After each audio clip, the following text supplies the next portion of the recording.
Good evening, everybody. It's the Cryptid Huntress. I'm Jessica Jones, your favorite remote viewer. Oh my gosh, remote viewing is making quite the buzz right now, by the way. I was just online, kind of thumbing through, well, not just now, but a little earlier today. And it seems as though there have been some declassified documents with the CIA going around about a remote viewer who located the Ark of the Covenant.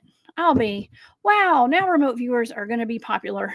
Okay, so you guys can say y'all know a remote viewer. Her name's Jessica Jones. And so, yeah, I don't know if Barry heard about that. I have not talked to him about that yet. But I do have Barry Littleton here in the studio tonight. We're going to be going over a really fantastic target that Barry tasked me with. This was a blind coordinate remote viewing target. And it is what's his name? The Urfa Man. The Urfa Man. It is the world's oldest statue of a human, basically, or a humanoid. I don't know. What do y'all think it is? Y'all think that's a human? We're going to talk about it tonight. I have a lot of data. I've done 3 separate targets for this, 3 different sessions. I had 3 separate targets, and we're going to go over all 3 of those. Okay, and we have a little backstory behind those as well. And so Barry's going to tell us all about that. Y'all know I don't know what these targets are until Barry tells me. Okay, so I have no idea. I just figured out what this was today. I think it was today, maybe it was yesterday. I don't remember. Anyways, we have so much to talk about, and I'm so glad you guys are here. Gosh, we had a wonderful show on Monday. I hope you guys were able to check that out. We talked about, speaking of the CIA, okay, we talked about cryptids being used in like covert, I can't talk, y'all, covert psyop missions and stuff. So that was wild. If you guys missed that show, please go back and watch it. That was one of my favorite shows I have done in a long time. And all my shows are the favorite. Okay. All of my shows are my favorites. That was a really good one. Okay. Really good one. And so, yes, if you guys would like to follow along with all of my shows and go back and see those archives, please go over to my website. That's thecryptidhuntress.com, or just hang out on my YouTube channel over here. And you can find all of my shows archived there as well. I do have a list of events where I will be. I was at the Georgia Bigfoot Conference this past weekend. I think the next event will be the Molina Bigfoot Festival next month. And after that, we have the Myrtle Beast Bigfoot Festival in Myrtle Beach, South Carolina. That's in May. And then in July, I do have the Full Disclosure Now conference down in St. Petersburg, Florida. Okay. And I think I've got a couple more things, but I don't remember them. So just go to my calendar if you guys want to come hang out with me in person at some point. Also, all of the data for tonight for these 3 targets, it's all in my Patreon. So if you guys would like to become a member of my Patreon, I want to thank all of my Patreon members. You guys are the best. And so it is there. It is all the raw data, and it's written down. These are my 3 targets tonight. And so you can follow along with the data there if you'd like to become a member. Also, I do have a shop. It's called War Woman Goods. That's how I kind of keep things moving. It's kind of mostly how I support myself over here. If you guys want to go check out my shop. And thank you to everybody who has purchased jewelry out of my shop and all that good stuff that's in there. Thank y'all so much for your support. Okay. Also, I do have a channel membership too. So shout out to the Hunt Club. You guys are the best. Okay. Well, let's get to our show tonight, because it's kind of like a double header. We're going to be talking about not only the Urfa Man, but we're also going to be talking about the Göbekli Tepe. Y'all know I can't pronounce things right. We're going to talk about that tonight as well, because it goes hand in hand. And that might be one of the first known or first found temples in the entire world. Okay, so whatever we're talking about tonight is old, very old, and it holds a lot of secrets, maybe. All right, so let's get into it. Let me do my intro so that I figure out what we're talking about, just like you guys are going to know what we're talking about after I do this. The Urfa Man is an ancient human-shaped statue found during excavations near Urfa in the southeastern side of modern-day Turkey. It's dated around 9000 BC and was considered the oldest naturalistic life-size sculpture of a human. It is considered to be contemporaneous with the sites of Göbekli Tepe, which is located close by where the statue was found. The statue is around 6 feet tall, The eyes form deep holes in which are set pieces of black obsidian, which is a natural volcanic glass highly valued back at that time. It featured a V-shaped collar and or a necklace, and its hands are clasped in the front, covering the groin area. Okay, and it's holding a box. The Urfa Man was discovered while it was dismembered into 4 separate pieces, and I think it got. I mean, it's really old, of course, but some say that it got broken when a road was being built, and but it currently resides in a museum. And there are many questions behind its origins. What is it? Where did it come from? Who made it? What does it symbolize? And of course, Barry Littleton tasked me with this target. He gave me 2 separate targets. I ended up doing 3. And we're going to talk about not only the Urfa Man, but we're going to talk about the Urfa Man's origins as well, the location. And so I'm going to pull up my good friend, Barry Littleton. He is a cutting edge researcher. He's one of my partners in crime. And we do a lot of remote viewing targets together. He knows how to task them. Okay. And he also knows what's behind all these targets too. So I love that. I think we make a good team. Please help me welcome to the show, Mr. Barry Littleton. Hey, Barry. Boom. Hey, what's up, Jessica? What's happening? Thanks for having me on. Hello to you and to your audience. And I got to tell you, I'm a little bit hyped about this one. I'm looking forward to this one. It's something that I've wanted to do for a while, and I think that it's one that definitely a lot of people have not looked into. So that makes it a little bit pioneering on our part, I think. But as usual, I was somewhat really impressed with the data you got, and it's just it's cool because when going into this, let it be stated that neither you or I are geologists or archaeologists. We're not experts on Göbekli Tepe or anything else, but it's cool and fun to look into this and just try to connect the dots and figure out what's going on.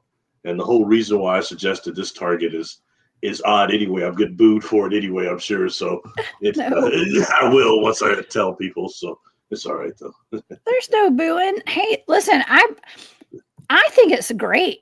Okay, because first of all, this is a great remote viewing target because it is a solid object. You can see it's not something that's theoretical, like, well, maybe some off-planet something or other that we don't know about for sure. This is something that exists in a museum. Okay, and this is the bread and butter of remote viewing right here. Okay, this is what true remote viewers want to get right here, this kind of stuff. Okay, and I did mention before we went live, I guess it was not before, it was after I went live, before I pulled you up, I was talking about how this is going around all over the internet right now about the Ark of the Covenant, and the CIA declassifying some documents, and I think they did it a while back and people maybe didn't pay attention. Now it's spreading like wildfire that a remote viewer had located the Ark of the Covenant. And of course, they're not giving out the name of the remote viewer, but it happened. I think it was back in the 60s, if I'm not mistaken. It was back in the day they did this. And now, for whatever reason, today it became a hot topic. Okay, but see, you and I, Barry, and our audience, we know remote viewing's been around for a long time. And the type of remote viewing that I do with the training that I've had, it lines up there with the remote viewers that would have probably located the Ark of the Covenant, right? So just wait till they find out there's a girl named Jessica that remote views on the Cryptid Huntress channel. Yeah. The bread and butter. Where is it? Where is it? I'm not the one that remote viewed it. I don't even know. I don't know if they even gave the location away. Somebody in the audience might know. I don't think they gave the actual location away, though. Is it even what people think it is according to biblical? It's classified. What? I'm sorry. It's classified, but I can tell you from what I could, because I didn't know anything about it until I heard a video today. I was watching a video, and I sent it over to my mom and to my sister. I was like, "Look, it's a remote viewer did this," and all I know is that I remember them saying that they were saying that it was being guarded by non-humans. Okay, like potentially either like angels or extraterrestrials or something. It was being guarded by non-humans, and only certain people were able to actually get to it, I believe. Okay, like you couldn't touch it if you didn't have some kind of frequency, basically, is what it sounded like. which we've talked about that before with some of these targets that we've done, and even talking about portals and going into portals. You have to be on a certain frequency, or maybe even have a portal key, according to Eric, who comes on our show. Bloodline. One of those little purses, Yeah. Yeah. That that's very, very interesting. Honestly, I had not heard that about that yet. So that's first to me. You have to send me some links on it. But there's several objects like that are still around and that can be, I think, discovered or yet to be discovered that were technology for when this was a type 1 civilization. For anyone that wants to know what I'm talking about, like for example, the book Initiation by Elizabeth Hayes, there's a chapter in there called Bogar and the Staff of Life. Peep that out. Something like that, I guarantee you, still exists on this earth. I remember something like that. Devices like that actually convert energy into matter and matter into energy. But check out the Staff of Life that she talks about there. Certain things when I was younger, I was given that book along with a couple others when I was really younger, like even before high school, like freshman year, or just a year before that, 8th grade. And the individual gave it to me and said, this will awaken some more past life memories. I know you have those, that it doesn't make sense to you yet. I tripped out on this cat. I just wanted to get away from me, but I took the books and read them. Anyway, sorry. Let's go back to what we were talking about. It's so easy to talk to you and just go off on weird stuff. But all this, I think this is really cool we're talking about here now. And certain things we can tie into and stuff that you brought up on the data that really rings bells and is just kind of a trip to me. Okay. Now let me just say this. Let me just get this out and start us off so I can shut up. The reason why I chose this target, okay, is for the geek Barry reason that somebody probably get booed for this. But look, when you look at Urfa Man, one thing is that when the people that have been in the presence of Urfa Man actually looked at it, like people like Linda Moulton Howe, for example, no matter what people think about her, she talked about one of the first people to talk about being near Urfa Man.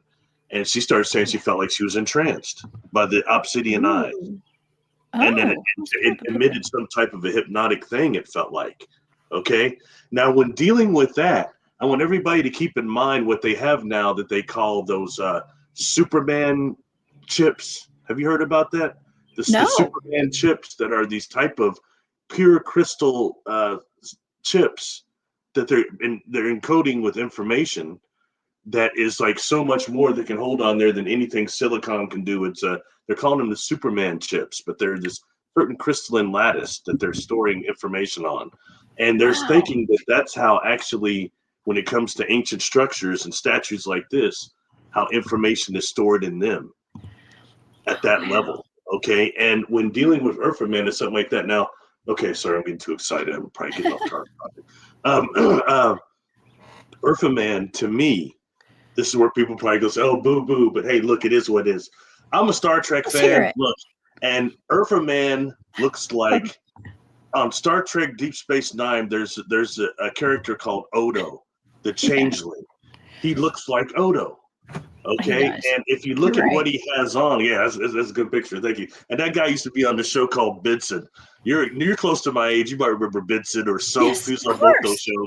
And then he did Renee Arbajonas. But the thing about this, Jessica, is Odo was a changeling. Okay. Oh gosh. It was fascinating. Before they did the new card series and things, the changelings were actually, their natural form was a great link that looked golden, like a golden liquid, which I find highly interesting due to my experiences. Wow. Okay. And he has, and Urfa Man has on, if you, one of those other pictures, you can see the vest he has on. Yeah, you can kind of see the colored picture might be a little better. Yeah, there's one. You can see on his neck he has this V. And look, I'm sorry, but to me that looks just like the uniform that Counselor Troy wore on Star Trek: The Next Generation. Yeah. So just for that geek reason only, I tripped out. I was tripped out on Urfa Man. So I was like, what? I start picking up stuff psychically. So I was like, what are we dealing with here? A changeling that was a counselor of some type here on Earth.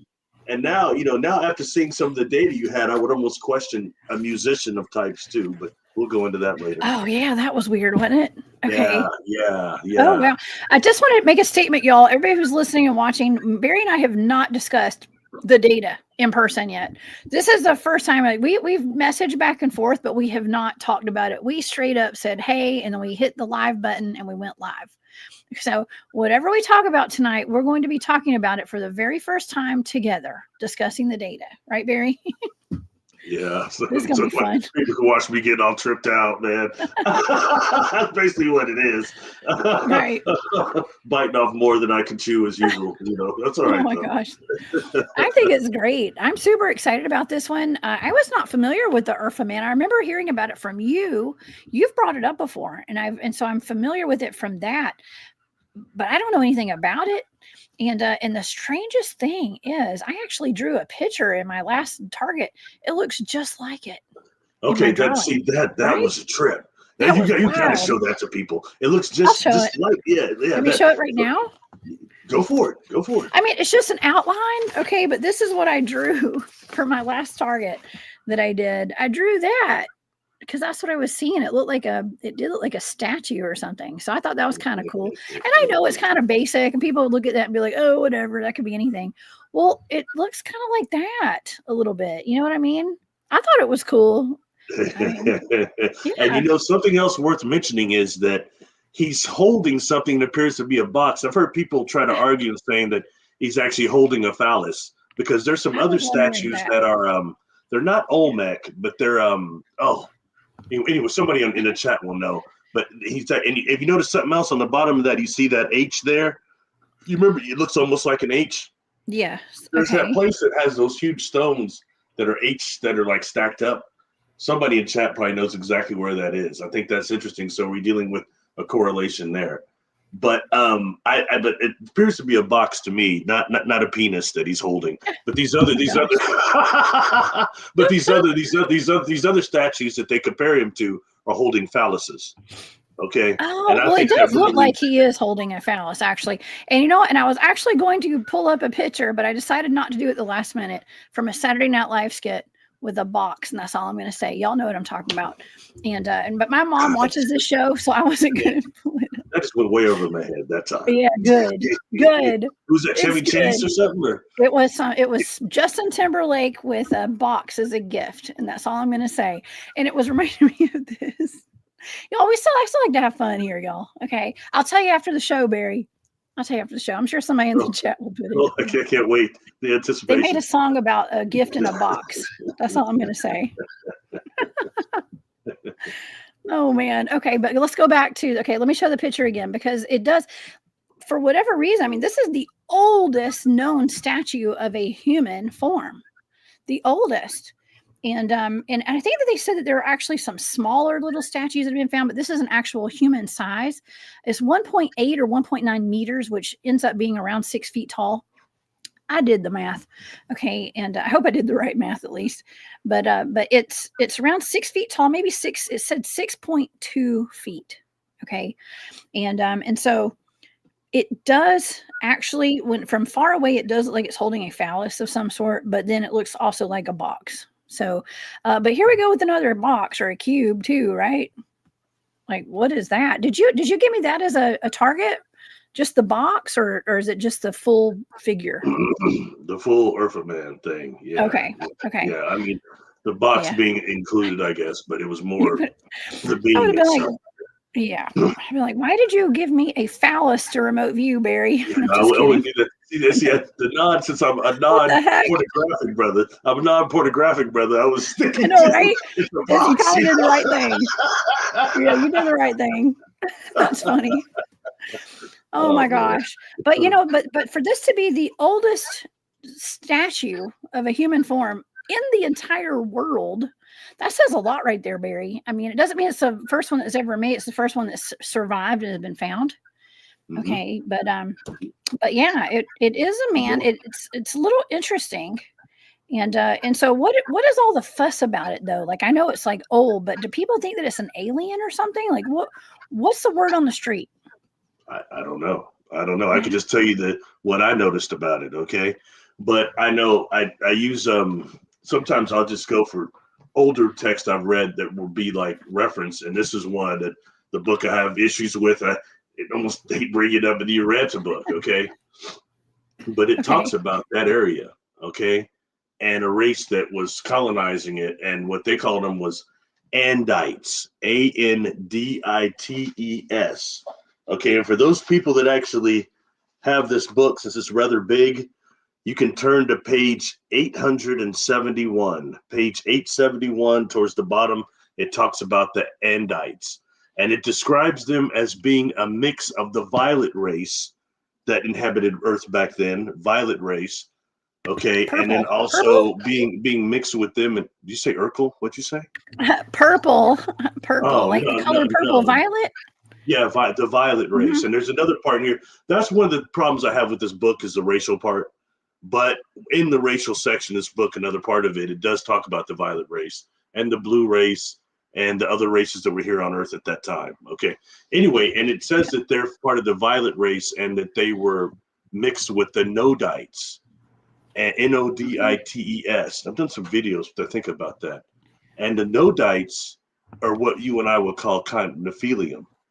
When you had actually certain extraterrestrial races that were not fully corporeal that came down here and mated with women, and they started producing these offspring that were these Nodites. And it's very descriptive of the Nodites. And some of them were giants, and that they weren't just giants, they had psychic abilities and spiritual abilities. Okay. Oh, or as we could quote it, spiritual powers. Anyway, but they're what's often called in the Bible Nephilim, according to this book. And so that's what these Andites were, and that was supposedly had covered up or was inhabiting that area outside of Mesopotamia and down there and all that at that time. About the time that this book is saying that stuff would have been. Okay, so just interesting food for thought. I'm not saying it's totally right, but it's something to think about, all right? And then when we go into the data here, there's something else, another book I'll bring up, something said. And the way you said it on there, the way you wrote it, it was just ding, ding, ding. And I mean, I started picking up stuff. So we go through that. I'll get all tongue twisted and whatever the hell goes on, or head goes on. Whoa, that's awesome. That's awesome. Okay, this is actually a good question. Hey, David Pardue. David's in the chat. That's my buddy. We were out Bigfooting a few nights ago. Okay, and okay, he's asked about the fingers. It has to have 6 fingers, Barry. Did you notice that? Let me pull it up. I'm gonna pull it up and we're gonna look at it. Polymorphy, I think it's called. 6. Yes, look at his hands. Polydactyl. Yeah, he does have 6 fingers. I do believe. Because it has to have a thumb too, right? So it's got 1, 2, 3, 4, 5. And where's the thumb? Okay, it's gotta have a thumb too, right?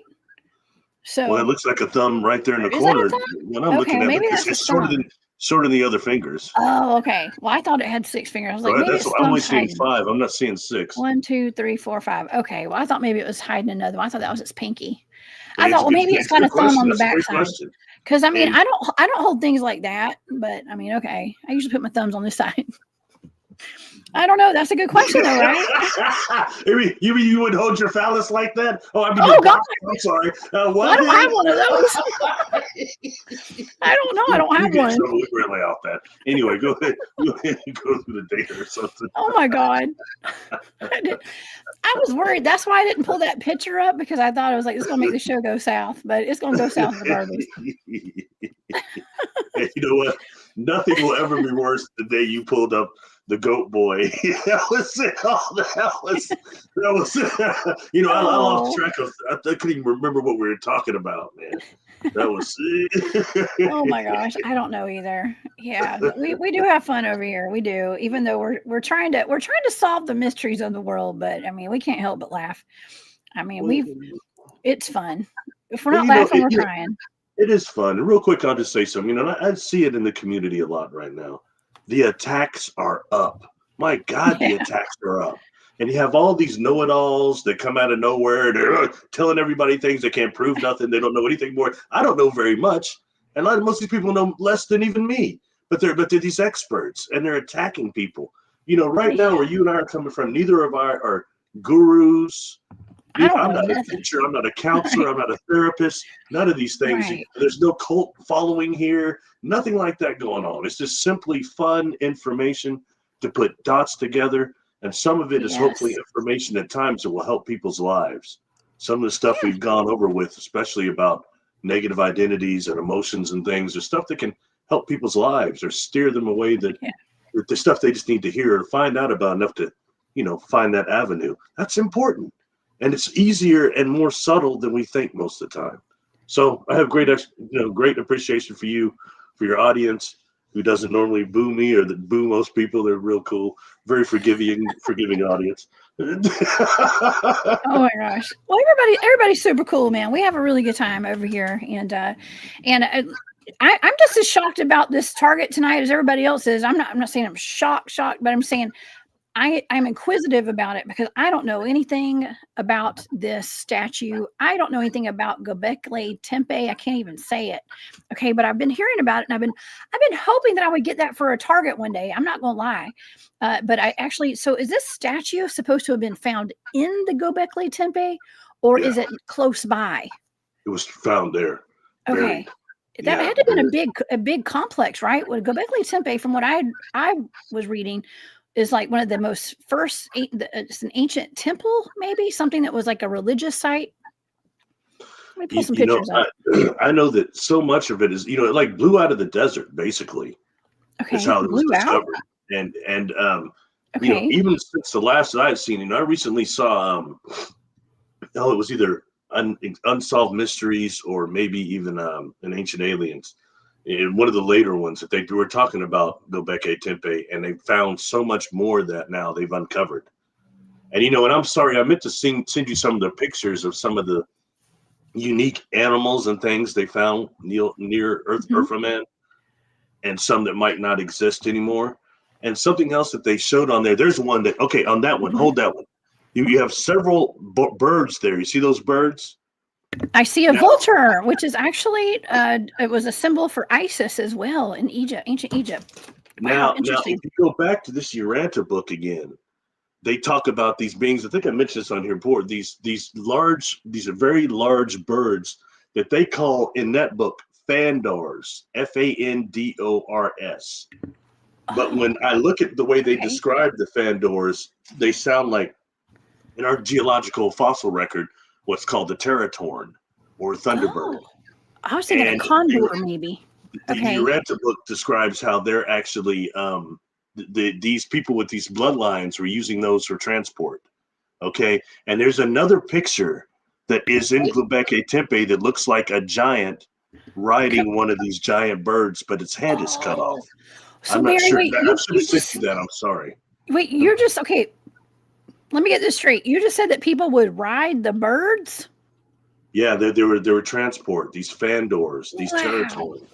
Yeah, but these were, but it's interesting because you remember some of these were giants too. They weren't people our size, they were giants too. Oh yeah. If you think about Nodites, they were giants, like big Sasquatch or bigger.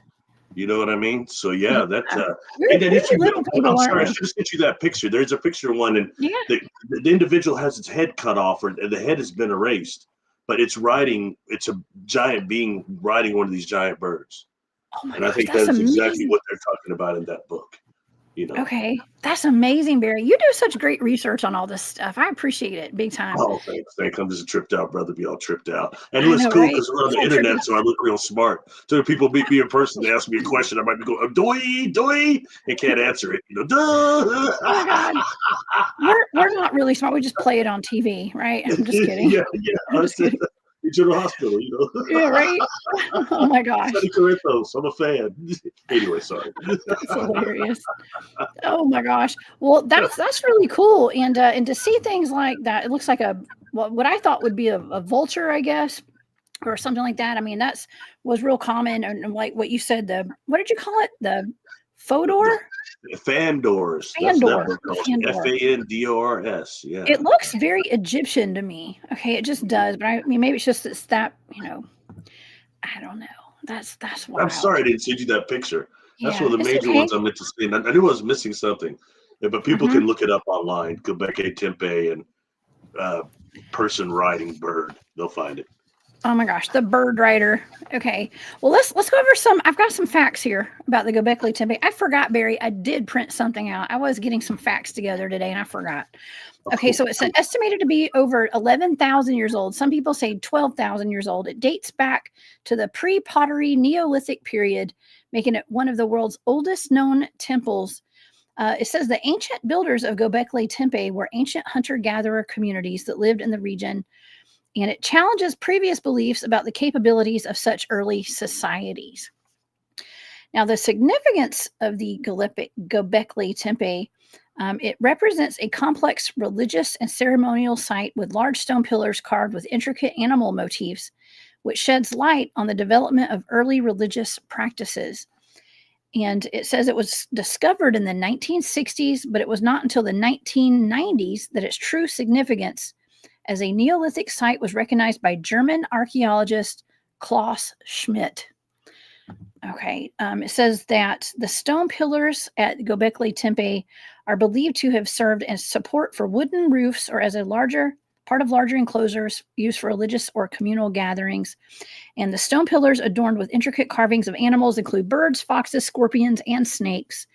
And they're likely held as religious or symbolic significance.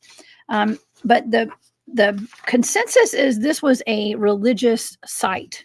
Okay, religious and for spiritual activities and something for the community to be there. I mean, but it's really old. And for them to not define this until the 1960s, though, you said it had collapsed on itself. Is that what you said earlier? No, it was covered by the desert. And it kind of blew out, like the sandstorm or something blew parts of it out, and archaeologists found it and went from there. But that's why they're still uncovering parts of it. It's huge. Like even since the pictures I had, they've discovered a lot more of it. You know, and it's interesting. That's something else about that book there. It says there, but I guess it doesn't take, a genius channeler to figure that out. But the things that would be uncovered coming from the earth in certain eras. Yeah. And that's what's starting to happen now. We're starting to see that a lot. The things are starting to come up out of the earth. They aren't they? Defies the jank history that we're given, Yeah. Well, that's wild. Yeah, there's so much being uncovered right now. And even, I mean, I have to wonder, like, why is it today that all these channels and social media sites are putting out the Ark of the Covenant remote viewing stuff? Like, what happened? Are these things being leaked out on purpose? Is it just the energy? Is the frequency shifted and like everything's being exposed? And I mean, I think it's great because it's exposing more the general public to what remote viewing is. I think that's great. Starting with, as well as I do, what they call the ancient past was a type 1 civilization when we're not yet, which we're not yet.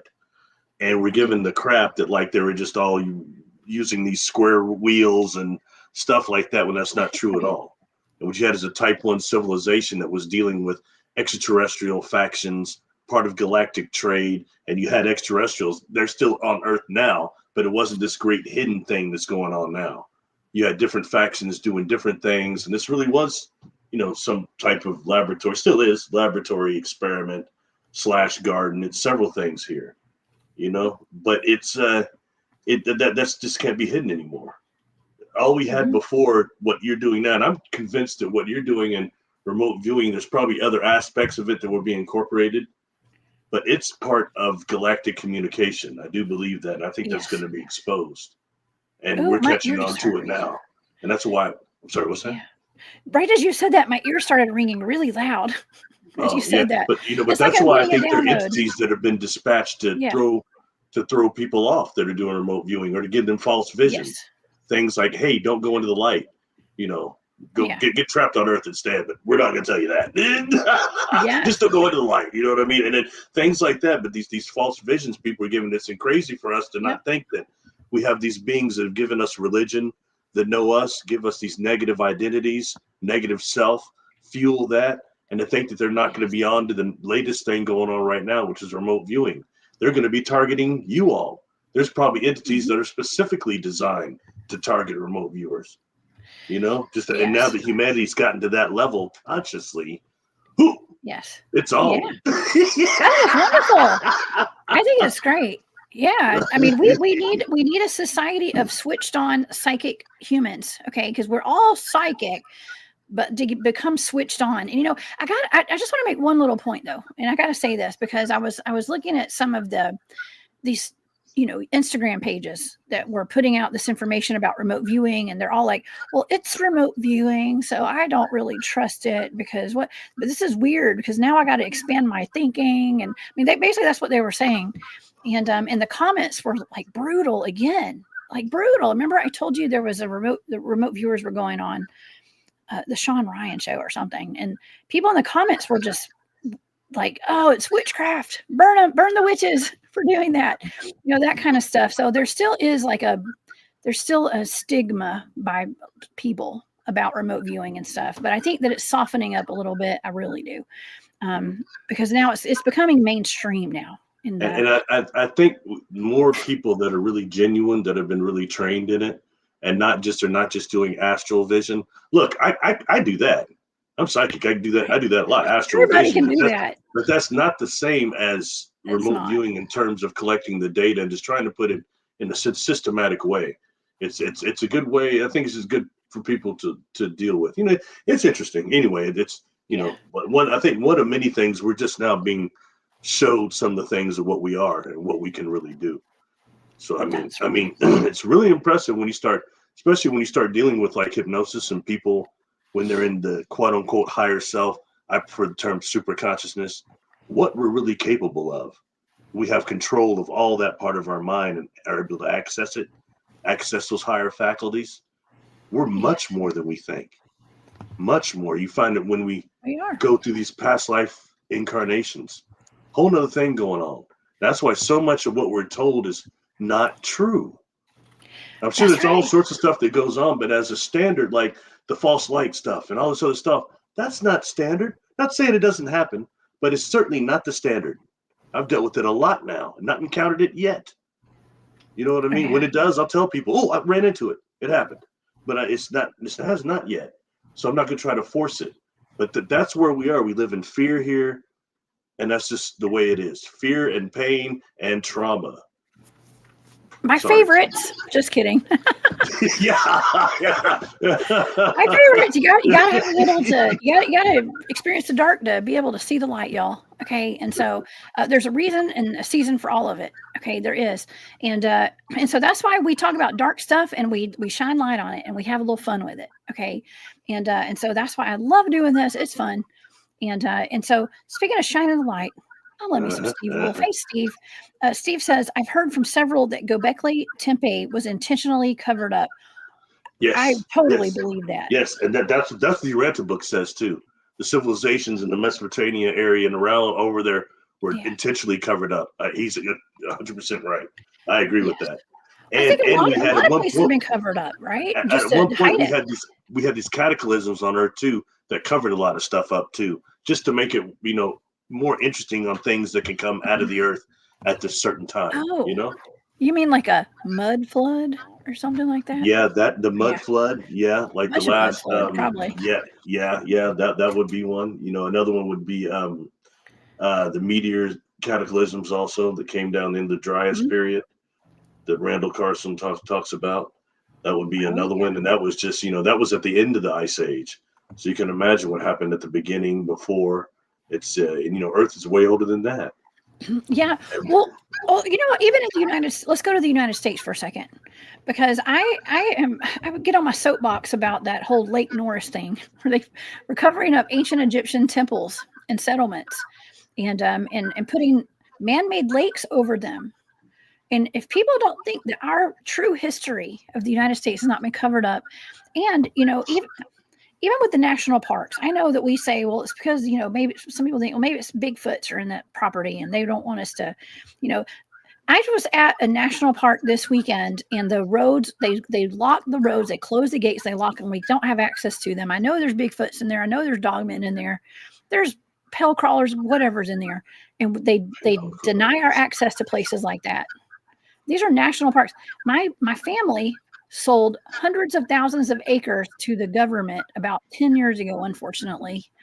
And that land could have been passed down to the kids. You know what I'm saying? I don't know why they didn't do it, but anyways. But now the government owns it. We have no access to that land anymore. that's kind of what they've done. They take that land rich in history with all sorts of artifacts, and we don't know what was there, honestly. And now they have access to it and we don't. So that is just the land grabs are another way to cover up our history. So yeah, maybe things will become uncovered from here on out, who knows, but I know that's it's subtle, but it's happening. And thank God for that. Yeah. The change in consciousness is subtly happening. You used the word spreading light and things, and I think and what we're seeing right now, legitimately, is a war against the light, and people can call it whatever they want, okay? But it's a war against the light, and it's happening right now. You hear certain people talk about it. I've said this before. I won't even go into depth. I don't care who it is that says it. It's bad advice, okay? They've not really done the work. I don't care if they just remote viewed it one time and they say, oh, that's not what it is. And if it's true, you would have saw it when I gave you that as a blind target. People are being deceived. There is a war against the light. And that is, and if nothing else, at death, it is a tunnel to going your next step of existence. It's not about being tricked and all these other things. It's, people, there's that going on. And the stuff that you have in the data shows something. And I'll even connect that after you go over it. But I mean, it's really fascinating. And I'll be honest, I didn't expect it. Okay. I didn't expect it.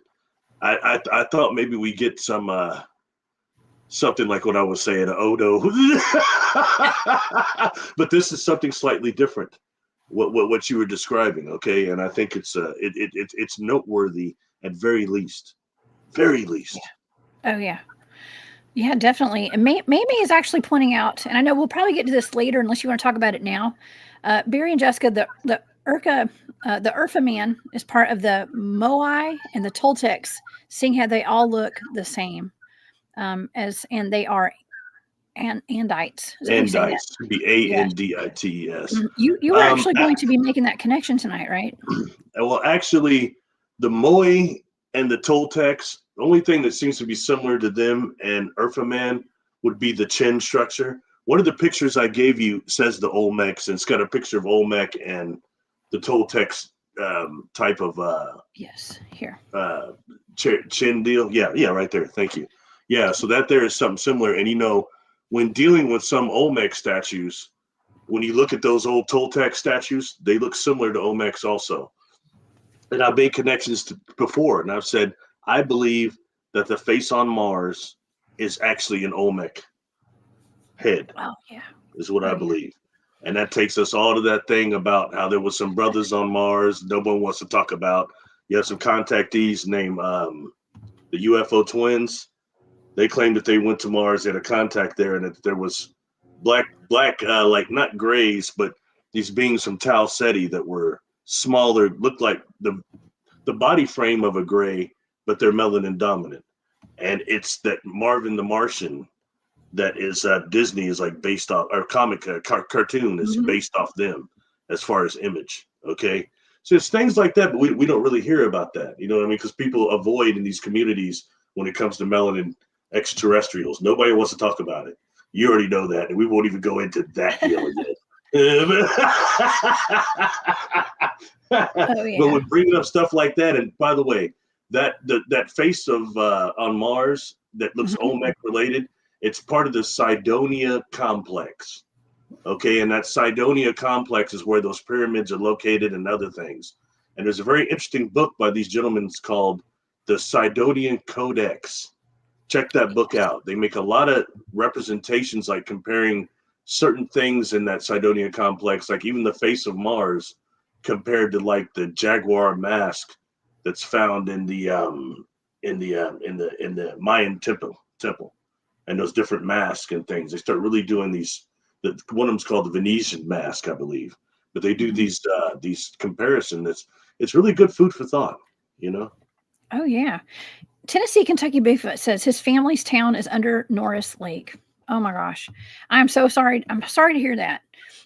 There's also an ancient Egyptian temple settlement down there as well. We just have so much that's been covered up. And yes, hey Gregory, it's Greg says, I think this is Greg, at least Cowie. Why does the Grand Canyon have so many off-limit areas? Well, because we can't know our real history. You know that. We are just not. We're not. I don't know if they don't think we can handle it, or it just changes everything. Once we find out our true history, everything changes. Okay, and that's why. Okay, that's why. And then it's like the snowball effect, right, Barry? It's the snowball effect. So we find out a little piece here and a little piece there, and then it all just unravels. And here we are. Here we are. We're unraveling it. I've got the little piece of the sweater. We're pulling it and we're pulling it and we're pulling it. and they are about to be naked. Okay, whoever they are. We talk about all the time. It's interesting because places like that and what they're finding, so much what we know is so screwed up. Like, I think in the Grand Canyon, didn't they find it was Egyptian artifacts there? Yes. It's just like they found in Australia with the Aborigines. Yes. I mean, and right now you've got the Aborigines, like the Raven tribe, and them are saying that they're the first people on Earth, and that they've got relics to prove it. And then they say they're from the Pleiades, and that the Pleiades, they were made completely in their image. They look just like them. That means the first Pleiadians were extremely melon dominant. Oh yeah. We don't hear about that. You know what? I wanted to address this comment right here from Susan too, because you remember before when we were talking earlier today, texting back and forth, Barry, I said Göbekli Tepe. Susan says to Göbekli Tepe research digging funded by BlackRock. I was telling you, I heard that Göbekli Tepe was owned by, I said the World Economic Forum, but it might have been BlackRock. I can't remember, but it was one of those. It was one of those. And I was like, why on earth would they own that? Well, of course I know why. Okay. They want to, keep it to themselves and cover it up and do what they want to do. Who knows? So I'm not super hip. Who owns BlackRock? Is that like a Rockefeller deal or something? I think BlackRock owns everything. BlackRock owns everything. I'm just saying. Wow. We'll have to look at it. BlackRock is like the umbrella. It's like the top of the umbrella that owns like, companies for wartime stuff with military and media companies, you name it, they own everything. This is for entertainment purposes only. We won't get into BlackRock right now, okay? But just know that that's they own everything. Down. I'm not hip on tip. They own everything.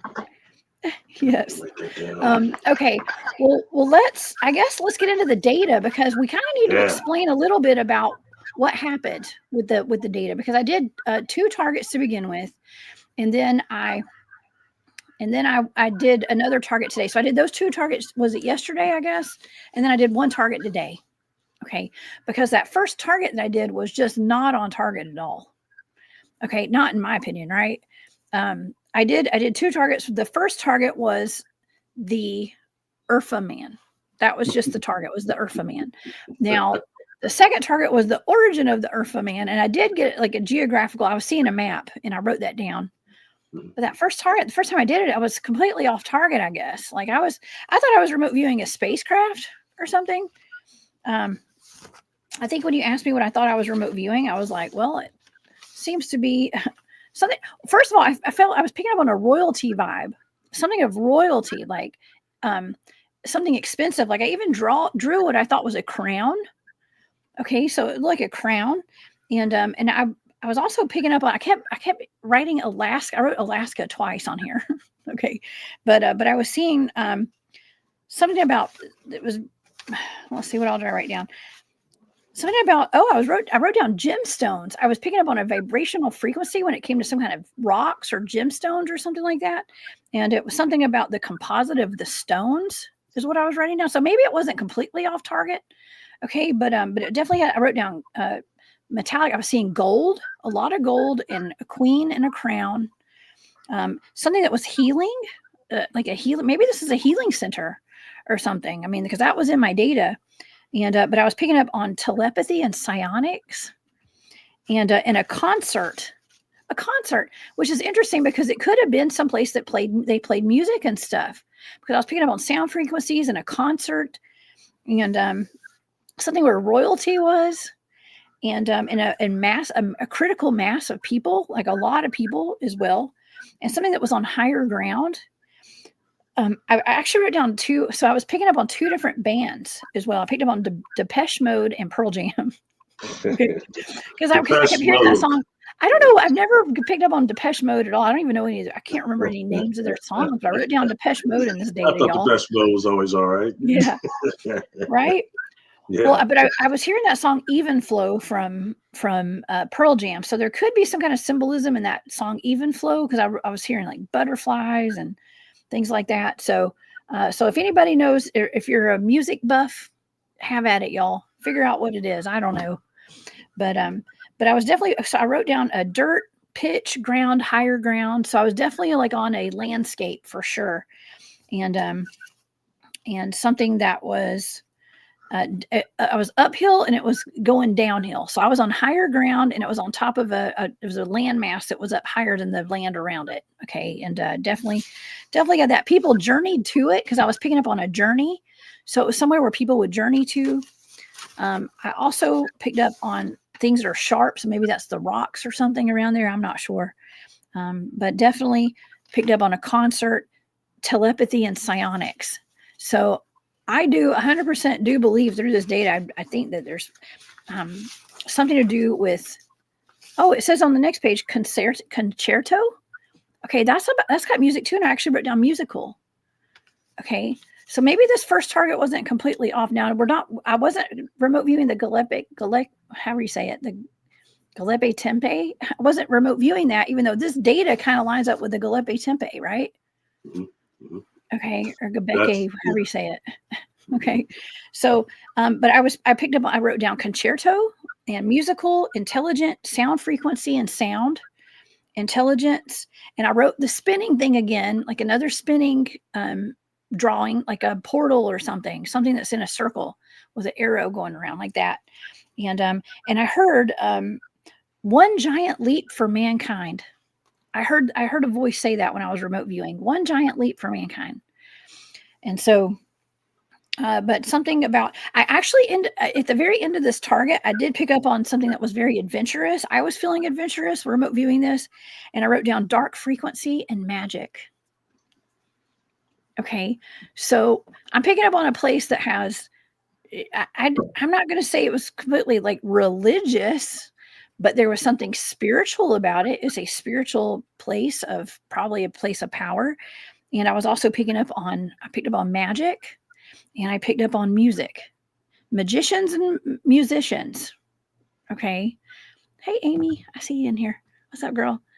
I was with Amy in the woods this weekend at the Georgia Bigfoot Conference. But I think that's kind of cool because I think that this target was picking up more on that facility right there, like that landmass, and not so much the actual target, which was the Urfa Man. But the Urfa Man sits inside of all this, right? Yeah, and I agree 100%. And that's exactly what I thought when I read it. I was like, this is Göbekli Tepe she's picking up. So for me, I was like, I thought it's a block. Yeah. And, you have to remember that intent-wise, that place was intentionally, as somebody just mentioned, I think it was Stephen, that place is intentionally covered up. So that's a lot of intention going on with that. So the intention to throw off or block a remote viewer is there, especially we're dealing with things like the possible Superman crystals that thing could be, and we start accessing what Urfa Man is and what information is being stored within the crystalline structure of the rock itself. Yeah, super interesting. Man, this is super interesting. Yeah, I mean, when I got done with that target, I was like, oh, it's so. When you told me what it was, I was like, oh, I don't think that's on the target, but I think it does pertain to the target.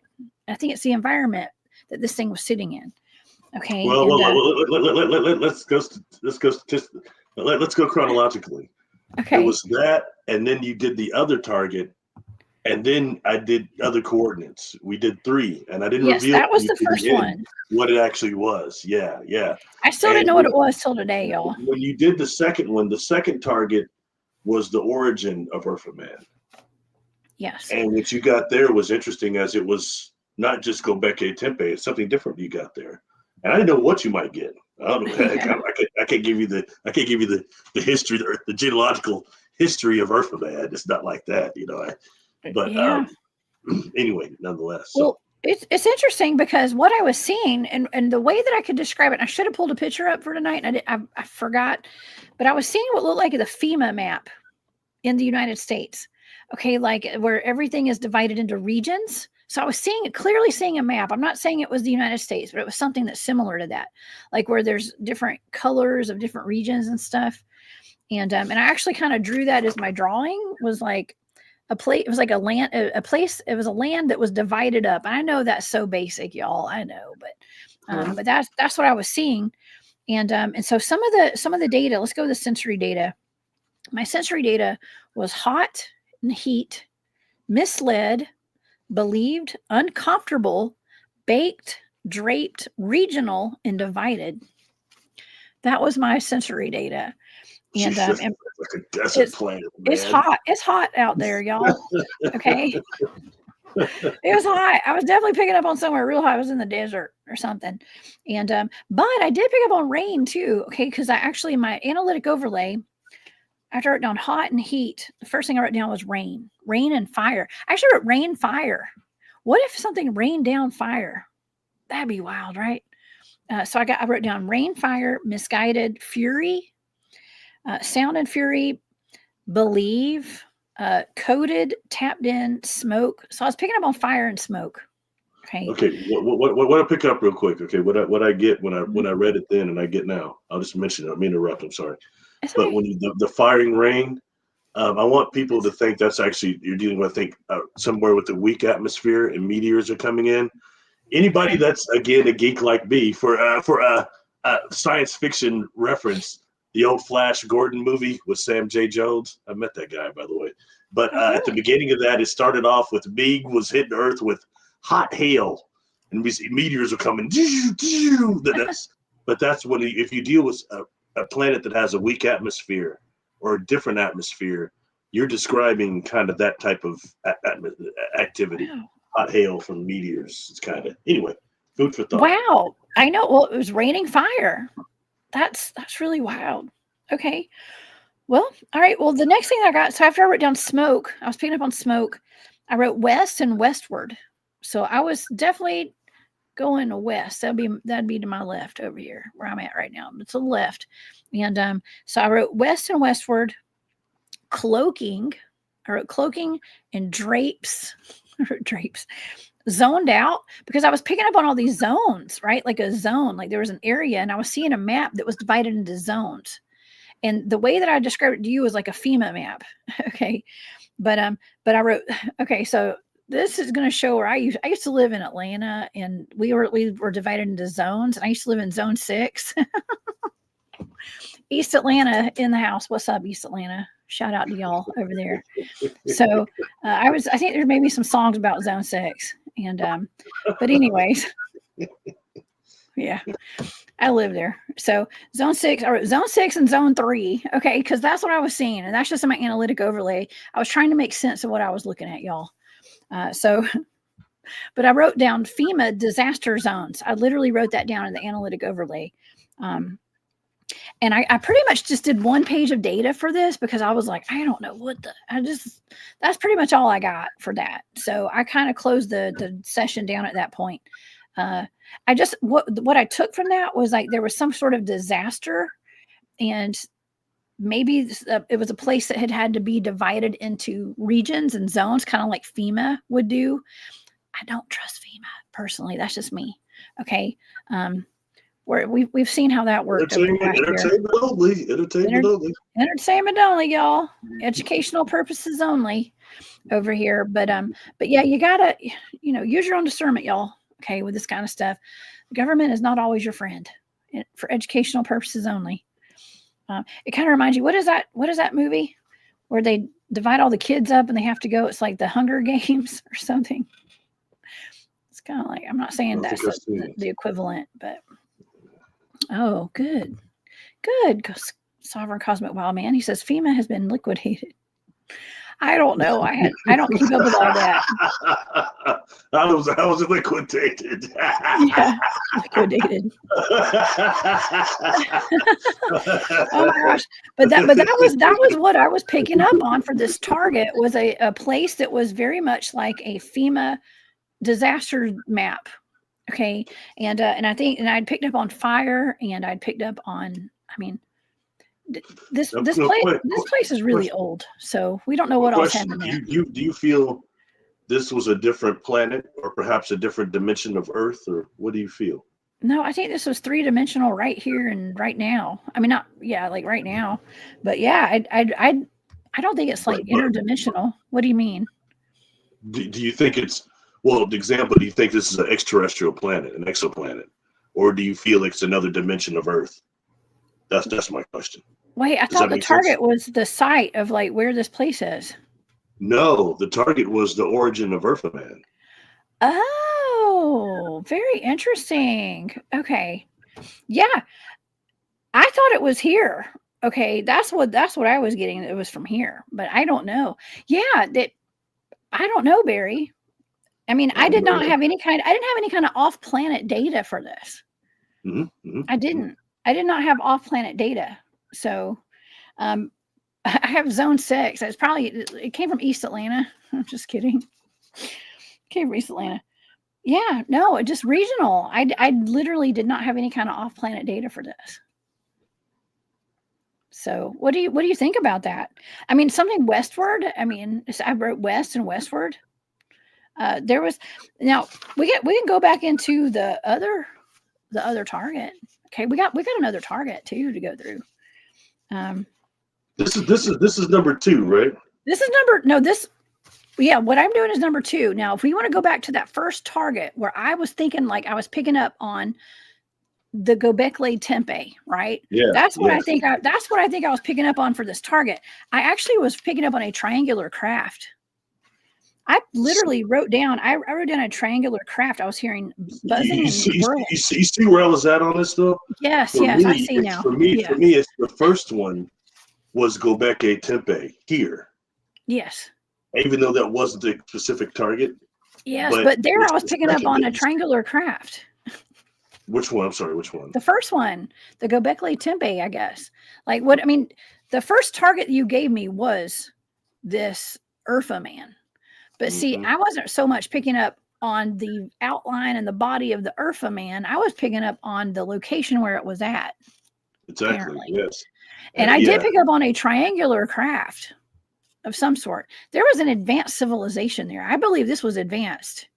Well, if they were Andites, they were very advanced because they were part of what that violet race was also a part of what they call in that book the Adamic race, which takes us back to Adam and Eve. Oh, yeah. And I've already said how I believe Adam and Eve were actually who's called Enki and his wife, actually. Yeah. And that book there calls them the genetic uplifters that came here, and they're dispatched from galactic center to all planets that get a certain part of evolution. These genetic evolution, the genetic uplifters come. And they come, and that's the way that book describes them. Okay. And then they start putting that celestial stock into the race. Okay. And that's when we start dealing with these elongated heads and all these other things that show up in our histories. You know, so anyway, but to me, I found this interesting because Urfa Man looks slightly different than any of them. It does. It does. And well, I don't know. So point being, I thought that the first one was the Earth target that you were seeing, Göbekli Tepe, and I thought that was acceptable, but I felt like it was a block straight up. Okay? Yeah, I did too. I told you that it's a block. And the second one, yeah, I felt that was not a terrestrial place. When you're talking about the fire, I keep want to say hot hail because the Flash Score is one of my favorite movies. But that's what I had. My father took me to that in like 1981, and I thought it was one of the best movies. And he said it was the most painful thing he ever went through his entire life. He kept wishing in every part Flash Gordon would die. Oh my God. Anyway, point being, when you were describing that type of stuff, I thought maybe that was a non-terrestrial planet, or it could be an Earth planet in a different dimension or something. I was just curious where Urfa Man came from. Period. Yeah, the origination of Urfa Man. Well, it's really interesting because it can be interpreted any way. I mean, I just have the data, so to me, it seemed very three-dimensional right here in this Earth, in this plane. That's what it felt like to me when I was remote viewing it. Okay. And but not to say it is, but I'm just, Well, if you let's think about the book Earth, the Only Planet of Choice, the way they okay. describe the civilizations that live here. They use the S with the word. Civilizations instead Yeah, of civilizations.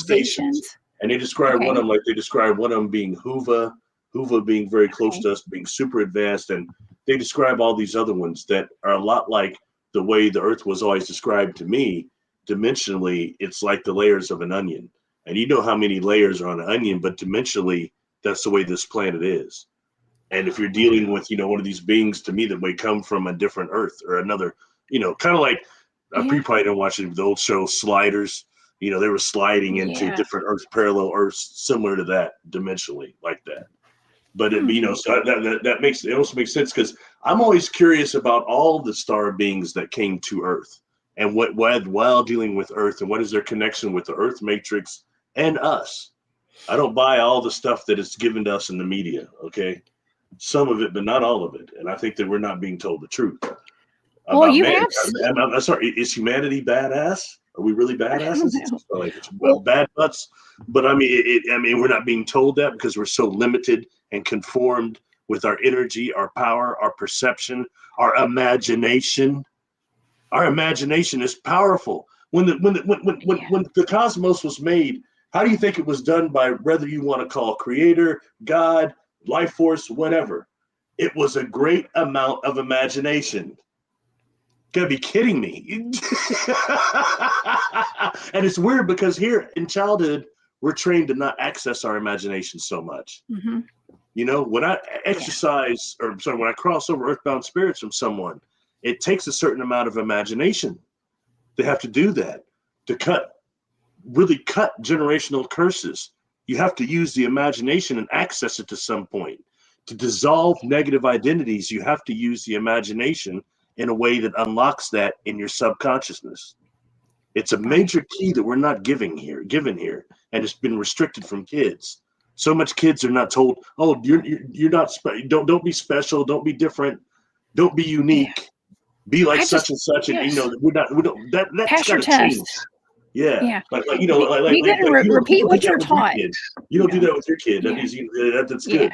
But That's why he gets in trouble all the time too at school. I just talked to his teacher today, as a matter of fact. He has but see, at least one of his teachers loves that about him, and so she's actually leaving the public school system to go teach at a private school next year, and she loves the way my son thinks. And the school, not so. I don't know. The other teachers maybe not so much because he questions everything. Okay, and yeah, my son questions he probably everything. talks about chasing Sasquatch too. That's He not does. They probably love most it. kids probably don't. Some teachers like it. My mama was the keynote speaker at a Bigfoot conference. The teachers knew about that too, by the way. But, That's cool. That's cool. I know. At least they know where he comes from. Okay. But yeah, this is a great, these are some great stats right here too. I do have one more target to go over. This is the important one. We haven't gone over it yet, y'all. But Göbekli Tepe, thank you, Tennessee, Kentucky Bigfoot, by the way, is 7,000 years older than the Egyptian pyramids, y'all. I had read that one of the oldest known structures in the world, 6,500 years older than Stonehenge in England, and 5,600 years older than the Sumerians. That's wild. This is how old this is. Okay, Yeah. this is how old this thing is right here. Oops, that way. Yeah. And when it talks about Adam and Eve, it does talk about in that book them coming from the garden and where it was. God, they say it's Garden of Eden. it was a peninsula. They describe exactly where it was and that it sank.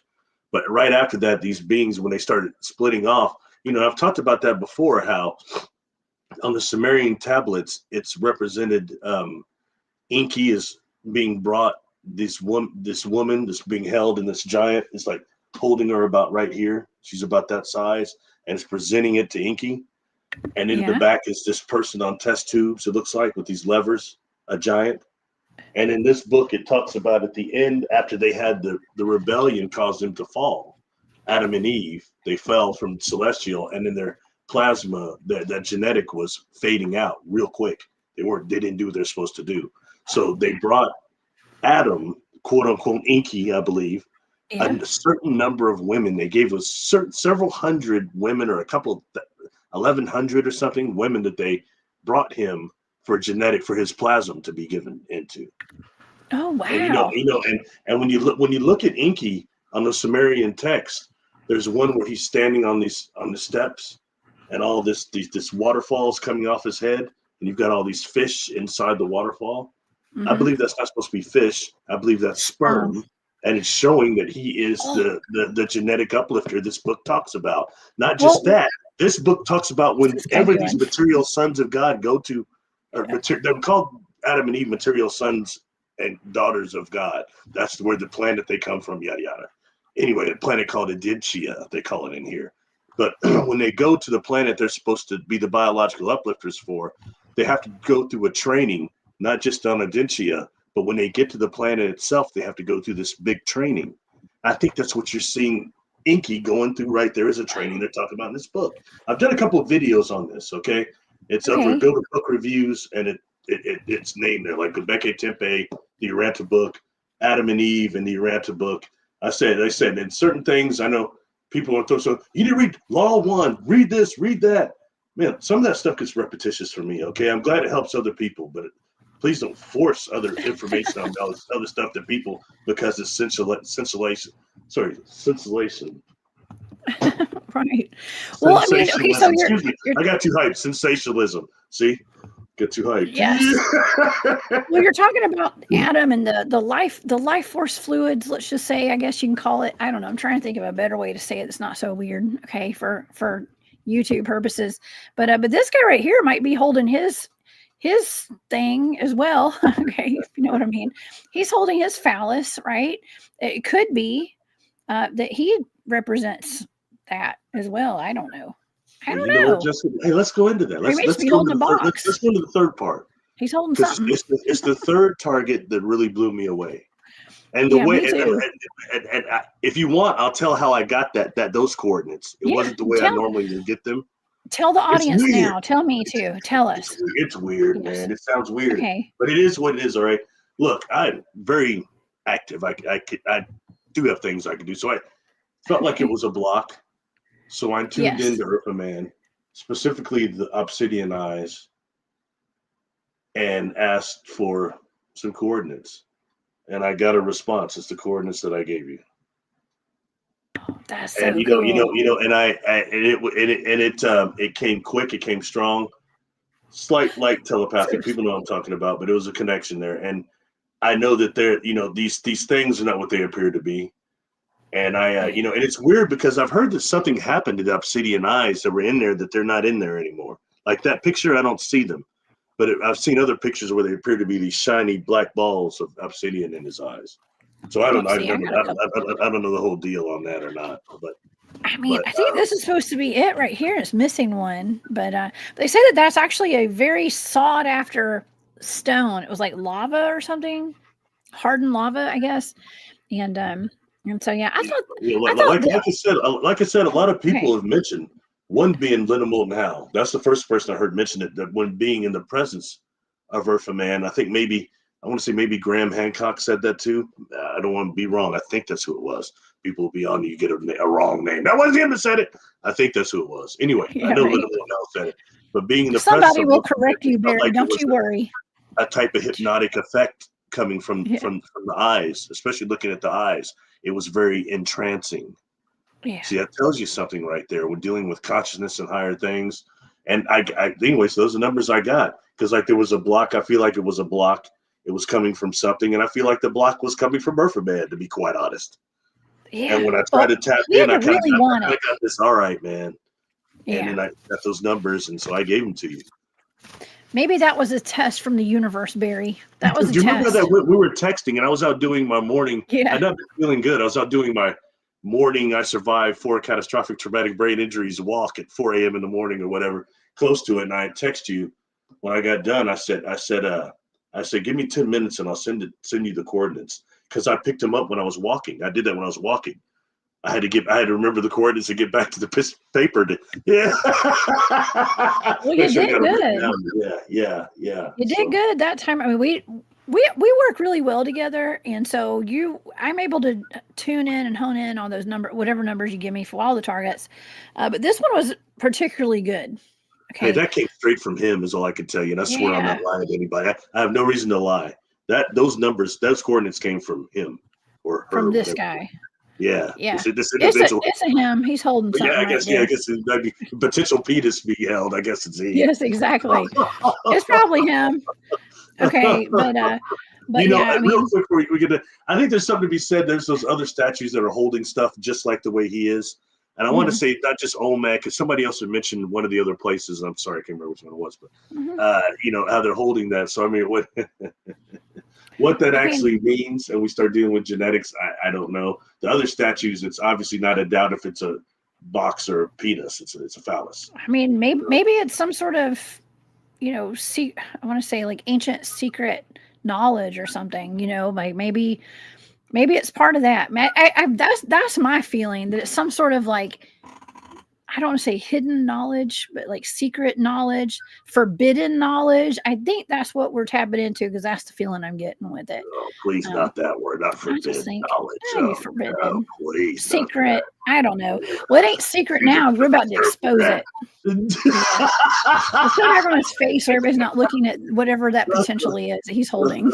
Okay. I've heard enough about forbidden knowledge to stuff me in my mind a lifetime. No, just to regurgitate forbidden knowledge. Anyway, no more comment on that. But yeah. Oh my gosh. Well, we have some really good data. This is the target, y'all, where I actually drew what looks like this is still a blind target, and that was my drawing right there. The thing is up. They might not be able, but there you go. Oh, whoops. Can y'all see that?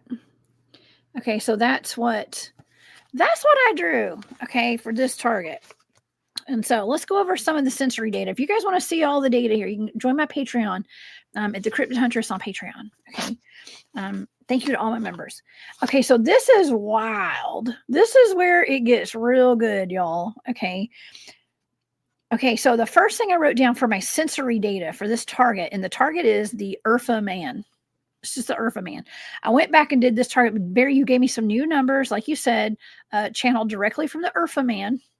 Every time I say Urfa, I feel like I'm saying Earth, like Earth, Which is weird, because you didn't know what this was. It's really crazy. No, I had no clue. Of course, it's blind. Okay, so here's what I wrote down for my sensory data for this thing. Luminated, present, stuffed, flying, gliding, shining, walking, full, and heavy. Okay, that's what I wrote down. And that was my sensory data. Now, my analytic overlay, where I'm trying to make sense of everything, I wrote down bipedal, biped, illuminated, illuminati. That's where remember I just said secret knowledge and stuff. Maybe it's got something to do with that. I wrote adhered to, herd mentality, packed in. I picked up on a meteor. And so I wrote meteor. I mean, you said that the eyes were obsidian. What if they were meteorites or something? That'd be kind of cool. Okay, so I wrote meteor, shooting star, comet, and stellar, shining light. Product of the universe. Ding, ding. That's the ding, ding. That's one. Yeah. Keep going. Go ahead. Product of the universe, free flow, free fall, very large, and 3D. And that's when I drew that picture that looked like I guess it kind of looks like the outline of the statue. That's what I wrote right there.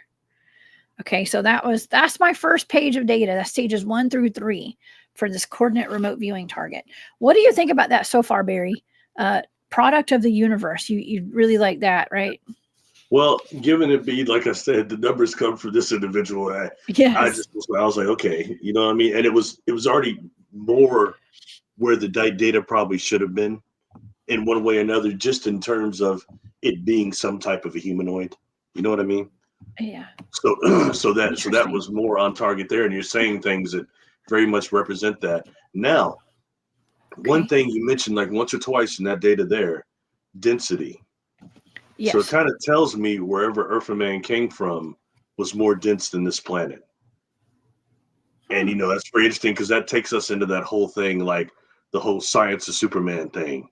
Krypton was supposed to be much more dense than Earth, voluminous wise, and gravity like probably 10 times the size of Earth or 10 times Earth or more. And kind of what you're describing is something like that there. at least someone that was come from somewhere that's coming from a more dense environment, whether that be another Earth dimensionally. Sometimes we may not just be dealing with dimension, but also density, which is dealing more with weight and volume than width and height. So I don't know, but that's what it says to me. Well, I read somewhere today that he was made of limestone. So guess where my brain went? Petrified giants. Okay. I started thinking, I'm not saying I think this was a man at one point. I really don't. But when you're thinking about all the petrified giants made out of limestone, I mean, I read other places they thought maybe it was made of something different, but I read the first article I read on this was limestone. Question. Mm-hmm. Okay, given the data and what you kind of picked up, and the statue Urfa Man is kind of big, about 6 feet tall, but in reality, this being was just another type of a huge giant. Everything you said on the data seems to say he was extremely big. He doesn't look that big, though. Look at this. When you have that picture of him laying, a man sitting beside him, if this is the actual statue, he looks quite small, actually. So I don't know. Well, maybe 4 or 5 feet. It's 1.8 or 1.9 meters. Okay, so maybe it is kind of small. I said 6 feet, but I was wrong. Apparently, that's about 4 feet, isn't it? About 4 feet. 4 or 5 feet. Well, yeah. Big old head. I was wrong. Either way, like I said, that's just a statue, and not all the statues of these beings are as erect as some of the ones that show the Nubian, so to speak, dinosaur ones here. But that would be another question for me: is that are you dealing with a giant? Just food for thought, It could be a representation of one. I mean, I don't know. I mean, but giants were probably just normal back then, right? Heavy. He was heavy. Yeah. Oh yeah. Okay. Was he a fat Albert? Was he a fat Albert? Hey! It's Urfa Man. No, I'm just kidding. I don't think so. But, what I find really interesting is I was picking up on a lot of illuminated and Illuminati type of stellar and light data. Okay, like shining light, stellar, comet, shooting star, and meteor. Now, what do you make of all that? Like that kind of data with the Illuminati kind of data? Well, shooting stars, falling stars, fallen angels, maybe? I don't know. Dealing with the classification of beings from somewhere. Okay. And 2 is, how much, when you deal with meteors, did people perceive a craft or something they came in as a meteor? That's going into another thing there, because when I think about organisms that come here on meteors, but that's different. So I would, that's what I'd say for that.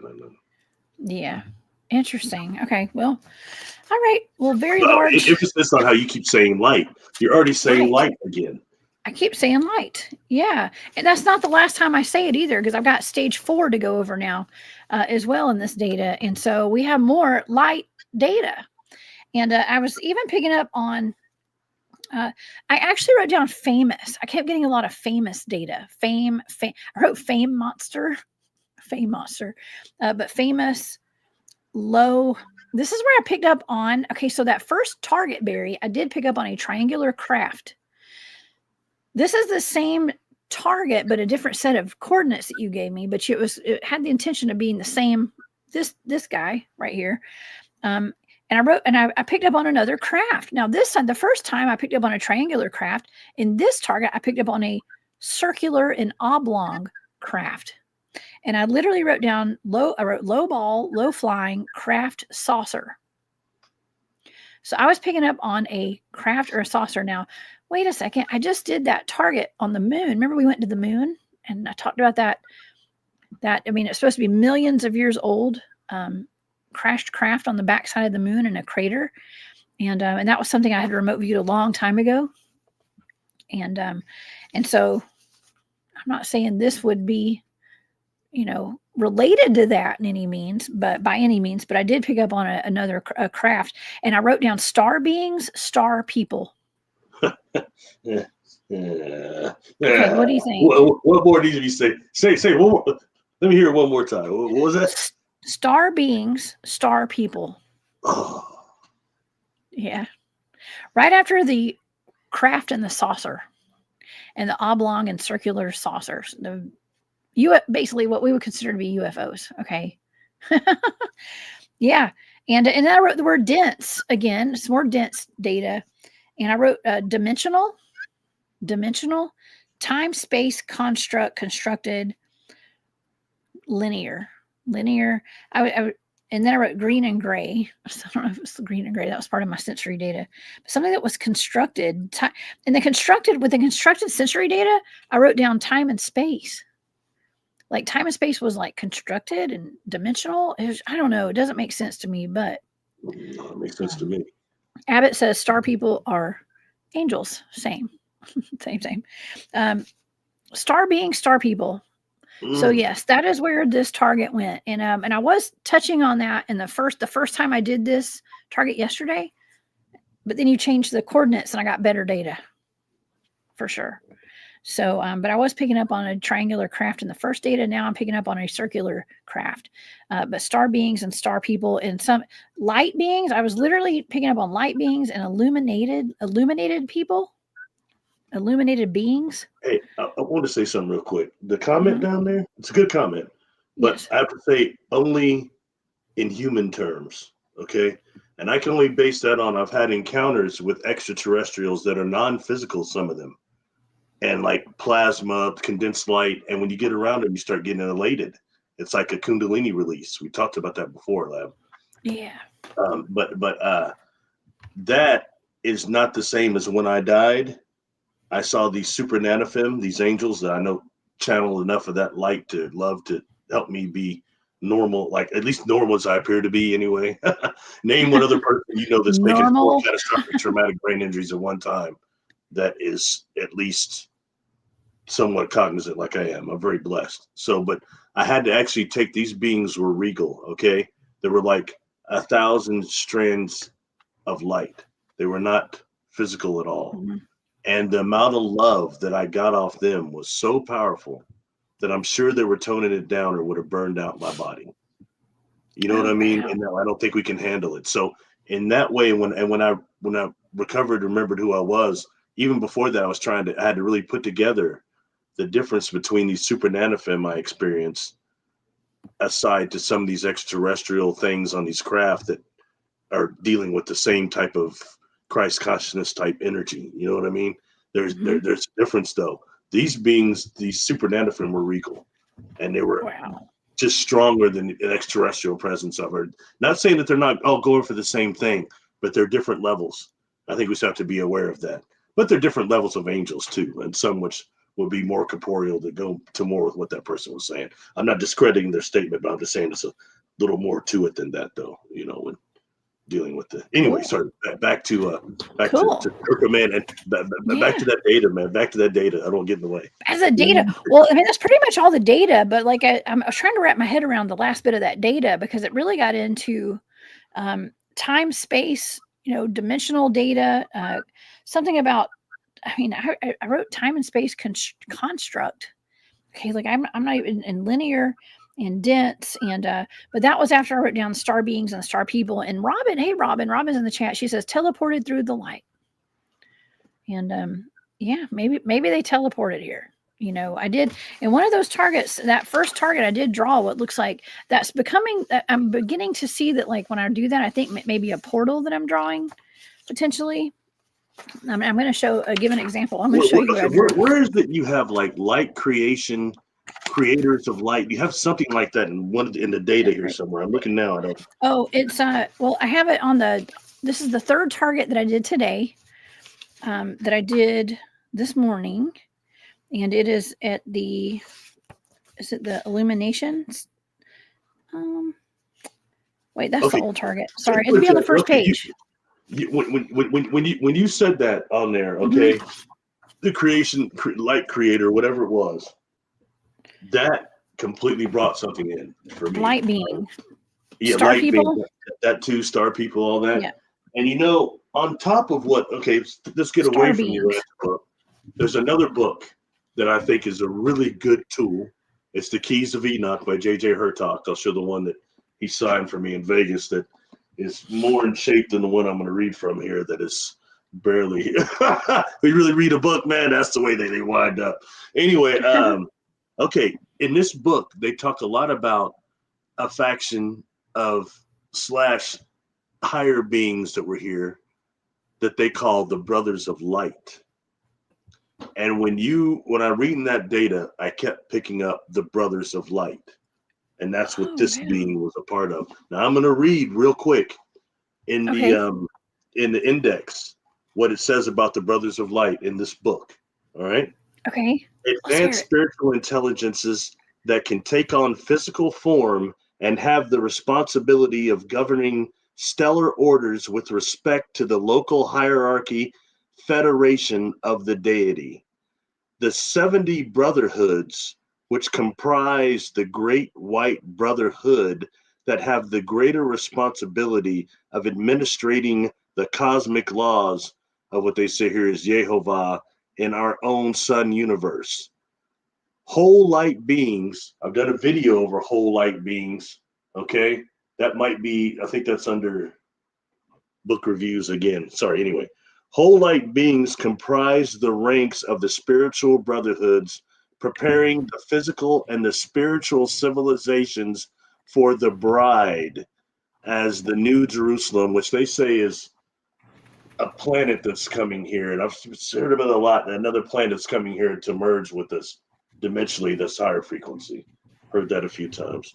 Anyway, a heavenly city or threshold command in charge of renewing creation. Wow. Just and they show in that book there at the beginning, there's several places they say that were the areas of the Brotherhood of Light and the Great White Brotherhood. I've seen that mentioned in other books too, but there are two of them that were here. But they're supposed to be the same type of faction working together. And I think that's what you're representing right there. You've got these Andites. You still have extraterrestrials down here.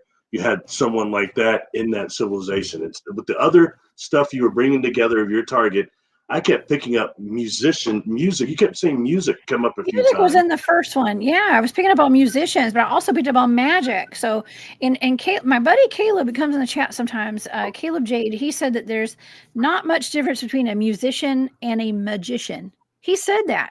He's a military guy. I believe he's a Marine. And he says that he did like high levels of magic in the Marines with our US government, y'all. Okay. And so I believe he said it made him kind of sick too. Took a toll on his body.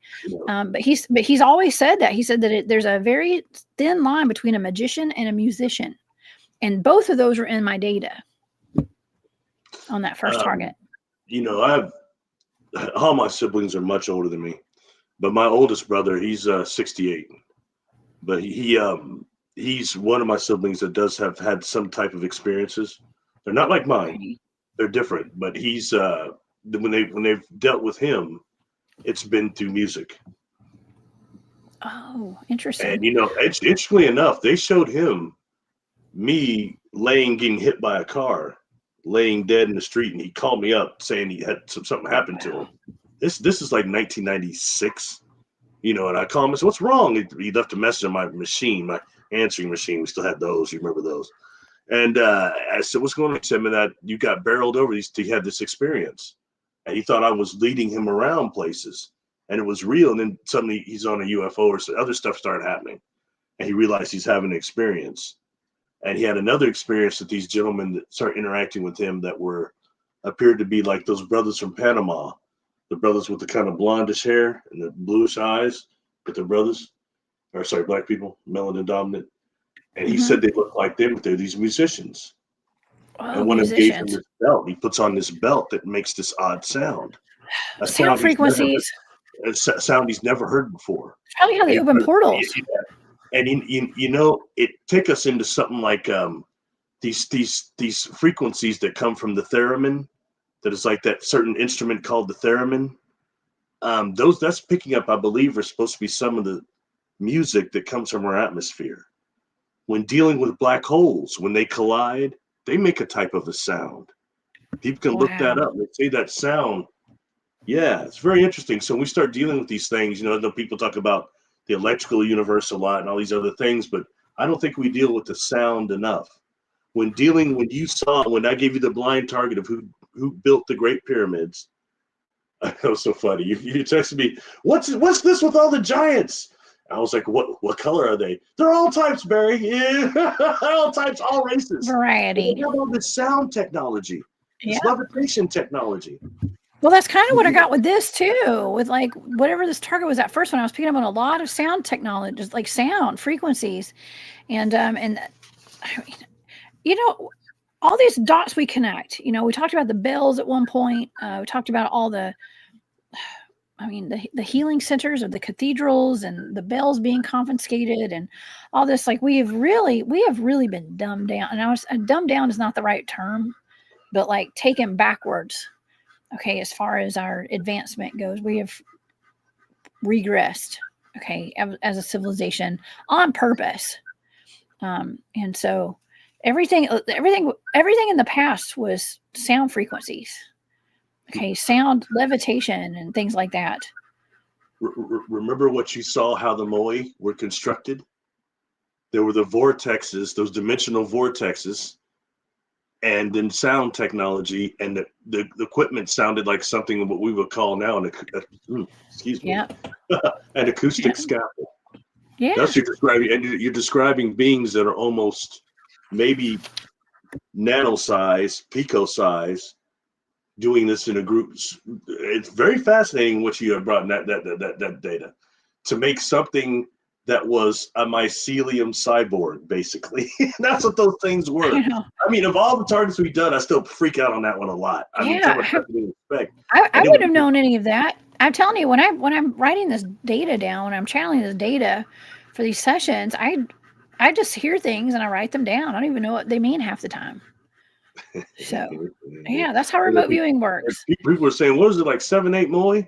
I said, there's like, what was it? A bunch. 100, I think, found on Easter Island, about 100 of them. Yeah.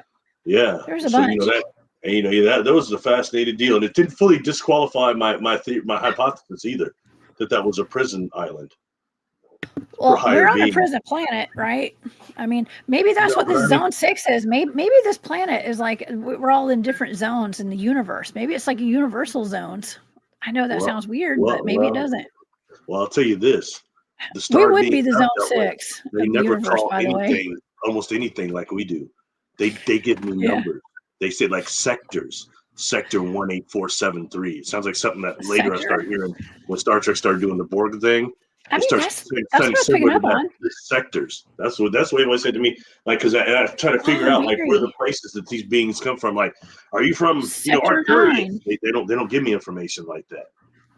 Okay, that's what I was picking up on, Barry. Though, like, what if I was like Zone 6, Zone 3? I mean, that's what I wrote down for these targets. I'm like, we're in zones. Maybe it's sectors. That's just how I interpret it, because that's what I know. And I was seeing it like a FEMA map, or like, and I said Zone 6, and I was thinking about East Atlanta, where I used to live, and so that's right up the alley right there. I mean, it's all up for interpretation, right? So yeah, it's just the data. Yeah. I wanted to address this real quick before we go further, because Steve was asking, as years go by regarding my remote viewing skills, does it continue to progress, get easier, quicker, more detailed, or does it level off or plateau? It never levels off and plateaus. It just keeps getting easier, and it's quicker for me to do targets. You cannot even consider yourself a remote viewer until you hit at least 100 targets. Ooh. Okay. And that's the truth. And I've done way over that. Okay. You know what? This is our 75th, I believe. It's just you and I. 75th. And that's just a show. And you give me multiple targets sometimes for each of these shows too. So, that is true. That is true. I find it interesting. We're talking about the Great Pyramid, and you had me remote view you gave me that as a target. Who built the pyramids? Well, I'd already remote viewed the Giza pyramid a long time ago with my team. And I'd love to go back and look at that and re-examine that, because now that we have this new information about what's underneath it, I wonder if that's in my data. I need to go back and look what's going on underneath it. Sorry, I was looking. This is the 75th. I had to make sure. 75th. Kind of proud of that. That's a lot. You and I have done a lot of shows. Yeah. It's cool because I've done work with a lot of people in this quote unquote community now. Most of them turned out to be complete shysters, scandalous people, but we won't go into that. Oops. And I've done triple that work with you now, and never had that problem. And it's still fun. It's cool. That's what it's all about. It's not about trying to be a guru, a genius. And it's not about any of that stuff. It's just about fun and about connecting the dots and trying to enrich our daily lives. Oops. That's really what any of the stuff that can change our daily life or help our lives. That's where it's at. You know what I mean? And sometimes understanding the past like this is a good way, because we need to know what and who and what we were and are, you know, as far as pieces of the creators, you know, and this whole stuff that's going on here, like, man, you know, just there's a lot of stuff. I'm hoping that that's changing now, and this is a part of that. And, you know, right there with him, what I would say we're seeing is not just maybe a genetic factor also, but also someone who was using healing sound frequencies in the holy temple of some type, or holy city, some type of a healer we're seeing there. And one of these brothers of light, I believe, you know, I mean, it's quite interesting. And why not? They would have fit right in, you know, and I know there's other factions, extraterrestrial light beings, brotherhood of light that they talk about in that Keys of Enoch. Like one I've had contact with, the Benai Or. I've had some contact with those beings. I've had contact with beings that are called Melchizedeks, and they did not look like what I hear. They don't look like people. These look like shimmering silver lights, but they were really, really intense, spiritual, high vibration, and they came to me, but they're non-physical. I'm sorry, just for me, okay, I'd be freaking out. It's one thing you're on one of these craft or something, but you start seeing entities on board that aren't physical, and they're hard to perceive. But then you start getting information from them. You know, and I say that a lot. What is it really like to really, truly be in the presence of a non-human? No BS, no fantasy. What is it really like to be in a biofield of a non-human? I've been there. I know what it feels like. It's weird. It doesn't feel normal. Okay. It doesn't. I mean, I'm out there chasing Bigfoots in the woods and stuff. And we even had some weird experiences over the weekend as well. But just to be, you know, feet from an extraterrestrial, or what I perceive to be an extraterrestrial. Okay. At this point, I was so sure. I was like, I saw gray aliens and I saw a manta being. I don't know what it was at this point. Okay. I'm going to say that it resembled gray aliens the second time, actually. Was it the first or second? I can't remember, but I've seen gray aliens, and I've also seen what looked like a Grim Reaper standing by my bed as well. And it's not human. Okay. And when you're in the presence of something that's not human, you just know there's something, I want to say wrong, wrong. As far as like as our human senses go, there's just something that's off. And it's hard to wrap your head around it. You can't comprehend it when it's happening. Okay. You're trying your best because your brain wants to make sense of everything. And I think that's what helps them to give us like screen memories and things like that, is because they know that our brain is going to go to something that we know. And when you see something that's not human or not an animal that we know, your brain goes to what you do know. And when you figure it out, you get bias. Exactly. It is so confusing. It's very confusing. And then they can project that to you also, some of these beings. Yes, they can. Just to make you more comfortable or to trick you. That's right. When you were in the presence of these grays, what did they make you feel like? They make you feel elated, depressed, scared, afraid, angry? Nope. Nothing. They didn't make me feel anything. I was just sitting there looking at them, and they were looking at me, and I was trying to figure out what they were, and they were looking at me, and I was like, oh, okay, well, I fell back asleep. How about the Mantis Reaper? How'd that one make you feel? Well, honestly, it was more of it's almost like it didn't expect me to see it. Okay. And it was standing there, and I think it was confused that I had detected it. Okay. Like I was there, and I feel like it didn't mean for me to see it, probably. That's what I felt. And, but it was there. Maybe it had been there many times, and I had just not seen it before. You know, I don't know. But I felt like maybe it was like, oh, she saw me. Oh, here we are. Now what? You know, it was that kind of a thing. But kind of like the way you all feel when you're messing with the moon, and those beings look at you all, and it's a remote viewing, and they see you. Oh, I don't know. I've never remote viewed that. I don't know what you're talking about. Just Well, kidding. since we've already discussed the moon, we can't get any more trouble, right? whatever. I don't buy all I that. don't know. I'm not going to talk about it anymore. But Ingo Swann had said that. Once upon a time, I did several shows with this lady named Kelly Coffey, and she claimed to be a remote viewer. It's not what you do, though. It was more astral vision type stuff, and that's cool or whatever. But she's messing with the moon, and she swore that the beings saw her there. And, John Vivinko told me that also, that they saw him when they were watching that place. Oh, And yeah. it's always a shock, I guess, these beings turn around and look at you. Ingo Swann had said that when they saw him remote viewing and everything, and they were aware of him, that's when not long after that, in the book Penetration, he talks about the woman in the supermarket. The large woman, the muscular woman in the supermarket, that the men in black were in there watching her. He said at first he thought they were watching him but he said they figured out they were watching her. And he dealt with somebody else, can't remember who it was, and they told him, said, that woman is very extremely dangerous. Lethal. Yeah. I have mentioned on the show before, I have mentioned this, I think, that I have detected someone spying on us when we were doing remote viewing training and stuff. I did see some of us were detecting a person that was, people will drop in. Listen, when you get into doing what I do, you get a lot of attention from probably the people that you don't want to get attention from. So, but I can see them too. So it's not like they're hiding.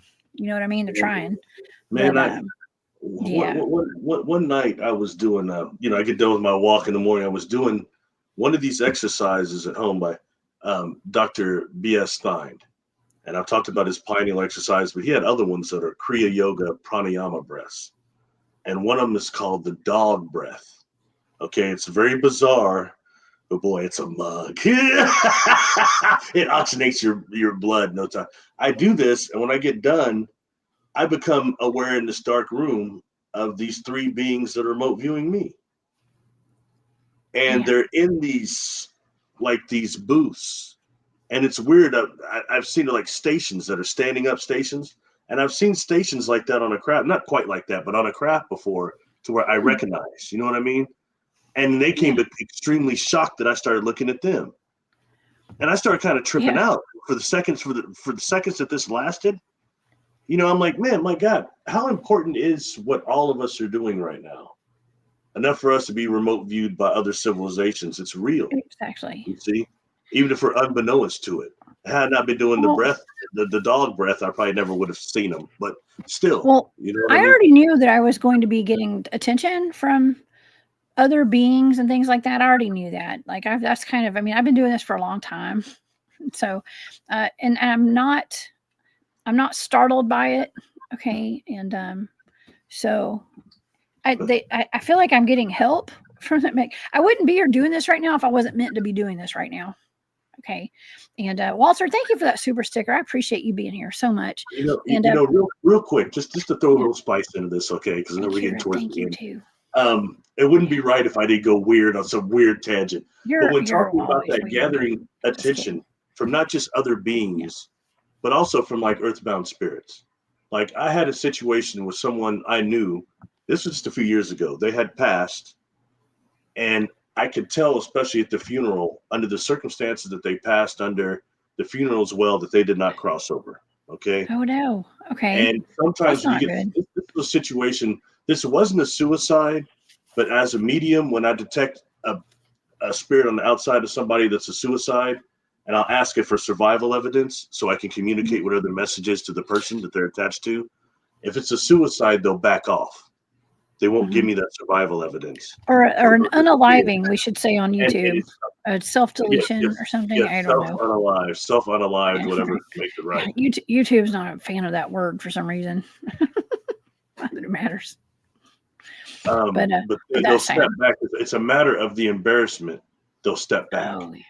Okay, and not give me that. Give me that evidence. And that embarrassment comes from a lot that once they feel the pain that caused the other people when they did it, it comes back a millionfold. Okay, that's painful because of all sorts of things. When you're something about whatever people say, When Yeah. we die, something about the personality doesn't die. The energy Wow. configurations and how our brain is perceiving things right now, our energy keeps trying to perceive things in that pattern. Okay. They'll step back and not give me that type of survival evidence. This individual, when I try to see them at the funeral or elsewhere, I can't seem to connect with them. They're hiding from me. Okay. So I went and did a different technique is where I hypnotize another medium and I had them go in with me. I went in and got this individual, brought them to this place on the river in my hometown, this apartment complex down there. I was at their place. Okay. And Jessica, I bring this person in and then I was have the medium to identify them. But what happened was the room got flooded by earthbound spirits. It's kind of like the ghosts when Whoopi Goldberg had all the people in there jumping at her. They don't jump at me, but the whole room filled up. And I started crossing a few, like someone wondering what's going on, some of them peeping it out, some of them criticizing, but I crossed over like 3 or 4 of them. I was like, hey, no more. And my friend was standing in the back. And the other medium finally identifies them. And they tried to give me some fake names and stuff, but the way they're described, it's them. I got them to cross, all right? But the thing is just, that's serious. We're like beacons of light for those beings that are disincarnate, earthbound, out of body, in the 4th dimension, the dimension right next to us here. I mean, that's how they know our emotions. They know our mind. That's right. That's right. I want to say thank you to Kira, first of all, for the super sticker. Thank you, my star sister. Thank you for being here. It's good to see you. She said, sending my love to my star sister and Amazing Barry and all you beautiful souls. Thank you, Kira. I wasn't going to bring this up too. Oh, go ahead, Barry. Hey, Kira. Tomorrow night, I'm going to do a show with Soretta and Teria on her show. Check it out. We're going to talk about the ore stations, but you and I have both been around an ore station. The ones that produce those orbs that change our perception. You know what I'm talking about, where it is without a name, but her and I are going to talk about that tomorrow. It's really nice. I met Kira with Soretta and other people, so much love and much energy. Very cool. Very cool. Yeah, well, I was actually thinking about this today. Today would have been the birthday of one of my good friends who passed away with let's call it a self-deletion. Okay, unfortunately. And it was actually my boyfriend happened back in 2001. And I actually did help to cross him over too, Barry. When I went in for a ghost box session with Christopher Moon. Okay. And that was right after, a few years after he died, my brother died. And in a car accident. And so anyways, I don't want to get all Debbie Downer on everybody today, but I will say happy birthday to Justin. He would have been 49, I think. Isn't it elation when that happens? Is it what? Isn't it kind of elating? It's kind of elating when it happens, isn't it? When you cross someone over, actually cross when you help them across. Yeah. It was wild because like a bunch of people, all of his ancestors, you could hear them clapping like an orchestra. It was like a concerto, like it was in my data tonight, of people clapping and being happy because we had to go find him. We had to go through the darkness. He was stuck in the darkness for a long time, according to them. Yeah. But we found him and took him to the light, and he crossed over with his ancestors and went and met him. And it was. I had never done that before at that point, and I haven't done it since. Actually, it was the only time I've ever done that. That is how it is. But, I've had hundreds of them tell me how dark it is there, and they're lost. That's one of the reasons they join with people, and it's only worse because they're still trying to talk to people that they know, and then you can't hear them.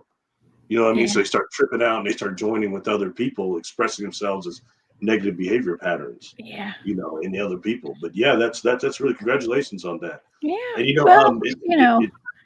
I would want somebody to do that for me if that happened to me. Okay. And that's all we can ask for. And even to just, it's hard. It's hard even thinking about that. I was thinking about him this morning. I was like, gosh, today would have been his birthday. How old? He would have been 49 today, I think, and he died. He was like 25 when he died or something. Stressful year. Yeah. 49, stressful year. He was 24 maybe.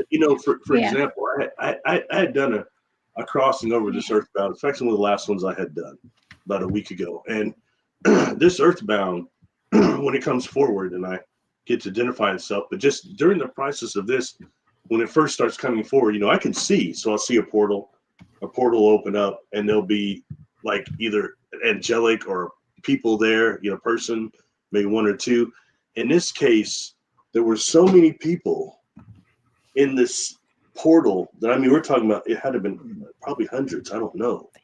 You know what I mean? I was like, my God. When I found out that this person, though, had been wandering around down here since, what was the year? 1889 or something like that.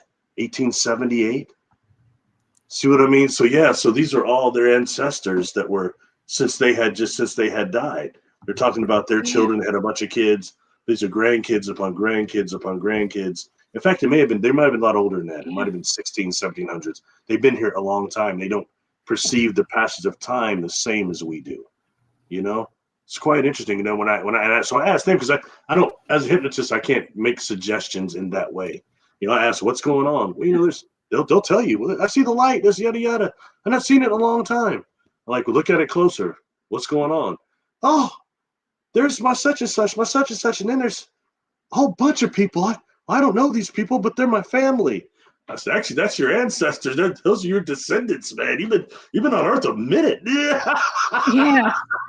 I know. Some of us have a lot more. I don't know if we have more ancestors than others, but a lot of us have armies of people in the other realms, you know, guiding us and walking us through. And so I always try to pay homage to all of those who I've lost. And, you know, I've lost a lot of people in my life, and family, ancestors, people very close to me. A good chunk of my best friends have all died. Okay. Throughout my life. And it's just been, you know, it's been a journey, but, you know, dying is part of living, you know what I mean? And I just have a whole army of people on the other side that do guide me and hold my hand and make sure that I'm good. You know what I mean? And I know they're there. And so I give thanks every day for having those people in my lives, and to be able to even help Justin cross over like that. You know, that's that was pretty special. It was very hard, but it was very special too. And I can only hope that would happen. You know, someone would have the love in their heart to do that for me one day, if that ever, and that's not ever going to happen. Okay. I'm not going to do what he did ever. Okay. But I'm just saying, it's good to know. And it's all about love, right? It's all about love. We got to love each other and take care of each other out here. Speaking of love, thank you, Cat Chaser, for that super sticker. I appreciate you. That's very sweet. It's real important. It's real important, much more than people think. And it's important when we have loved one pass on to tell them to go ahead and pass over. It's all right. Instead of telling them, hey, please don't leave, stay here. Because a lot of times they won't. You know what I mean? We don't understand how strong that is when we say that. Or they're so worried about people that they loved. What are they going to do when I'm not here? What are they going to do? They can't just leave them. You know, I mean, these things it's more simple to get tied here than we think. But on the other side, there's definitely, you know, one of the gentlemen that I'd read his book and watched a movie in it when I'd spoken, when I came back from Australia, Stairway to the Stars in Vegas. So the next person to take this podium after me was Daniel Brinkley. And it's always pretty cool when I get done speaking. A lot of people talk to me a lot for us. I'm trying to break down so he can get up there. I know who it was. He comes running in. He runs up to me. He goes, man, I've been hearing a lot about you, all these good things about you for a long time. I had to just meet you. I was like, well, it's Daniel Brinkley. And so then we shake hands, and he grabs my hand with both and starts doing, you know, where these cats do this, just reading on you. I don't allow people to normally read me, okay? I was like, oh, God. Yeah. But, I like the cat. I've read his books and stuff, and he's like me. He had died, you know, and he holds my hands for a second. He's looking at me. His eyes get really, he goes, oh. He goes, you're like me. You died, but you died for real. And he's like, he's like, and you're not even trying to make any money on this, are you? I was like, well, it's not really about that. You should write a book like I did. You'll probably sell 1 million copies. I said, I got a copy of your book. You know, and I said, in fact, that movie with Eric Roberts was any good. He goes, man, for Hollywood, it wasn't bad. They did an all right job with it. He's looking at me. He goes, you know, be careful. They're going to try to kill you again. I just about died in Australia. So when that just happened, the second time, oh, no. You know, the reason why I'm bringing him up is because he, in his material, he talks about, you know, after he had his near-death experience and came back and everything, he was saved by the crystal beings. And he talks about sailing by these crystalline palaces that sound like the mansion worlds described in this book here after death, or AKO, the Bardo level that the Tibetan Book of the Dead talks about. Okay, he said that they took him there, but he said since then he does hospice work. Okay. And every time he helps somebody cross over, he's saying, all those people are going to be helping me cross over when it's my time, finally. Yes. Yeah. So, I know. Better be nice, everybody. I know. That's why I always pay homage, man, to the people who went before you, and give thanks for all them. And just know, it's like they say, like, you better be nice to your kids, because one day your kids are going to have to, put you in a nursing home or change your diapers or something. I'm in trouble. Nice, right? I never reproduced. I jump in the parachute all the time. Trumpet Man was a good friend of mine, so I never reproduced. But I'll be in trouble when that happens. But something that people go through, like this past life regression, before they after they die here, or the last lifetime. I mentioned before, they go to this place of translation and reconfiguration is what I call it. But during that time, no matter if it's a pond or a bench or an office with the books or whatever, wherever this place is, they go through these life choices. And it's not just that, it's the intent behind the life choices and how it impacted others. When I had a panic life review during my near-death experience, that's what I encountered too. And it comes back 1,000-fold or more. Oh, yeah. You know what I mean? If you're somebody that has just been a real DICK to everybody all the time, a real ASS, But I know some of them. What do you call them? Petty tyrants. But then you go to that panic life review, you start seeing how you hurt people, you start feeling it. And it could scare you into incarnation, make you incarnate a lower vibration or somewhere completely different or somewhere you don't want to be, and stop you from advancing. It's a trip. Well, but we need those people too, though, Barry. Like, that was all character development for me. Okay, I had to experience those people. We got to have them. Okay, and I've probably been kind of mean to people. I'm sure some of my exes would tell you that that was me. Their story's totally different than mine. I'm sure. You know what I mean? You're about one of the nicest people I've ever met, man. I mean, we met in person in Grafton, Illinois. We were talking, sitting there eating, and somebody that's really well known comes up, interrupts me twice when I'm in mid-sentence, doesn't introduce himself to me, was rude as heck. I'm not used to that. I don't know what I appear like on social media, but I'm not one of them brothers that like being interrupted. I like people doing that. And the first thing you say is, "Oh, Barry, please don't chew them out." And that's exactly what I wanted to do. As soon as I got that food out of my mouth, I didn't do it. But no, I'm saying that's really good. Oh, that's somebody's a friend of mine now. We're cool. Yeah. But nonetheless, it's the way you approach the situation. Better than me. You're Gemini like me, but my other side of me fires up quick. I don't take crap. I work in politics, just like that. People did that to the Highlander. People thought Duncan MacLeod was weak. And what happened? They lose their head. I mean, not this individual. They're cool. But I mean, just a situation like that describes how nice you are. You know what I mean? Thank you. I appreciate that. A mean person would have been like, get him. I don't know.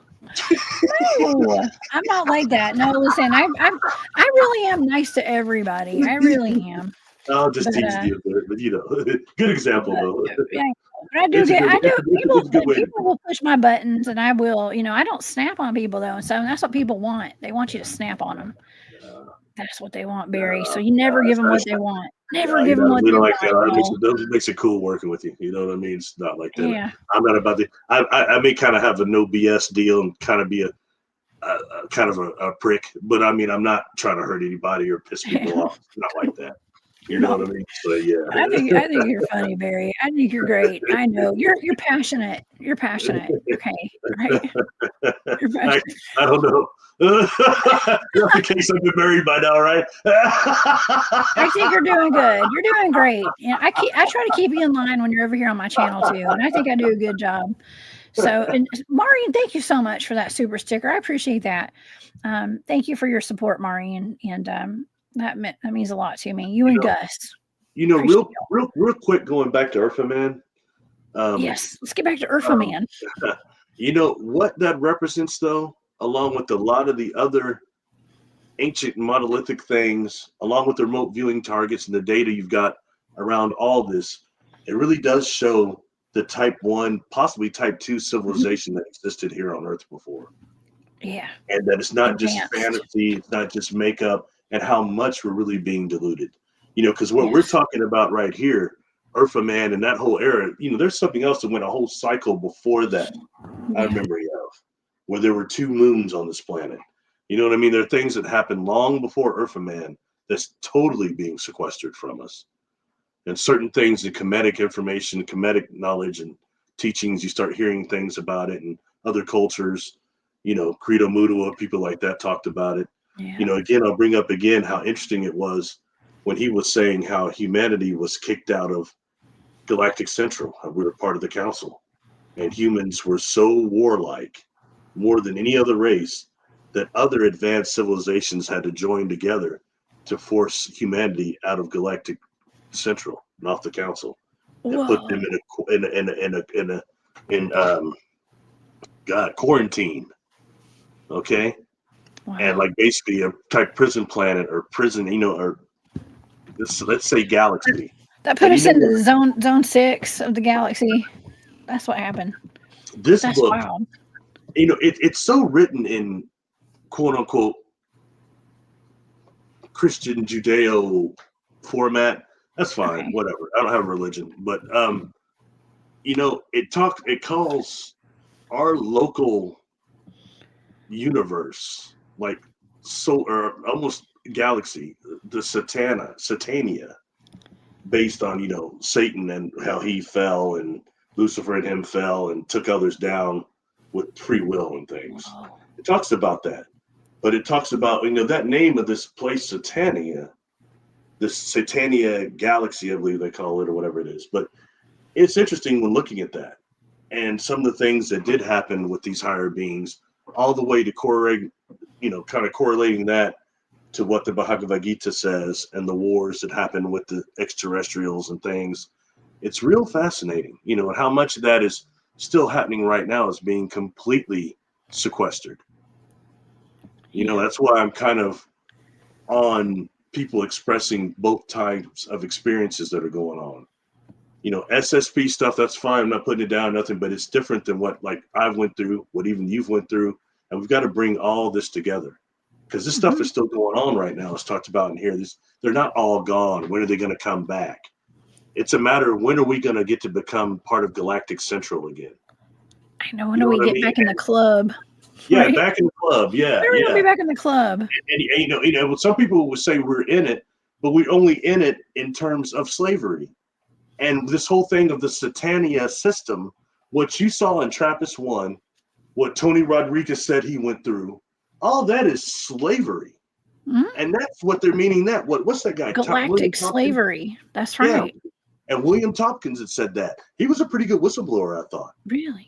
And he had said that, maybe I'm not saying it right, I was Thomk, means it Tompkins? Anyway. Tom. It's still Tom. Yeah. It's like Tom Powell. His name's spelled like that too, right? Oh, you know, I'm down with some Tom Powell. I know, I had to bring him up. Just talking about him the other day, what he was saying about cameras. Anyway, yeah. You know, what's so interesting, you had said something on the show you were doing with some guys the other day, about a week ago, and you had mentioned picking up trash. You know, the first person in 2017, Tom had told me that. He was a weird cat. But when we were talking, he would say certain things that kind of stopped my world a little bit. He's looking at me, he's like, well, Barry, you think you might be a Sasquatch whisperer? I was like, what? He's like, you seem to know a lot about them, as much as anybody I've met. I said, I've never even technically seen one. He's looking at me, he goes, maybe that doesn't matter. And I was like, whoa. Well, and he said that to me. He goes, you know, Barry, somebody like you should go take a trash bag and walk around the forest picking up trash. That's what Terry does. Like he said, you'll get their attention just like that. You remember that's their home. How do you feel when somebody comes in and picks up your home? You're very grateful. Yeah, no, I don't ever have anybody that comes over and picks up trash at my house. As a matter of fact, my son does not pick up anything hardly. And so, yeah, that would be nice. That would be nice. But well, be careful, because remember the house, the cat in the house, the cat, what was it, Dr. Seuss? The Cat in the Hat. Yeah, Cat in the Hat. Remember he tore their house up, man. He was making it, especially the little boy. He was making that boy miserable. He was destroying their house hardcore, man. Oh And then my he God. brought in the cleanup deal at the very end. But that kid was being traumatized. Oh my God. Worse than Sam I am, the first stalker, right? Oh my Anyway, God. And he ate green eggs and ham. Green Green eggs and ham. he was a Yeah. stalker, man. He was a stalker. Oh man. Yeah, but hey, it's not a bad idea to stick a grocery bag or garbage bag in your car or your vehicle when you go out in the woods. You're gonna go Bigfoot and take an extra bag and just go pick up some trash. And it does get the attention of the Bigfoots out there. And like Maureen says, give a hoot, don't pollute. They appreciate it when people go out there and do clean up. And yeah, I try to always keep my campsite real clean. We make sure there's no trash when we leave, and leave no trace is what they call that, right? And And no Bigfoots don't like fire, you no leaving trash fire. out What do there. you call them? Fire gores. What do you call those? Fire. The pieces, the For eating the pieces, not coals. firewood. That's what's leaving that around. Yeah, I've heard you gotta be interesting careful. things. I've heard interesting things about Sasquatch getting into those and causing fire.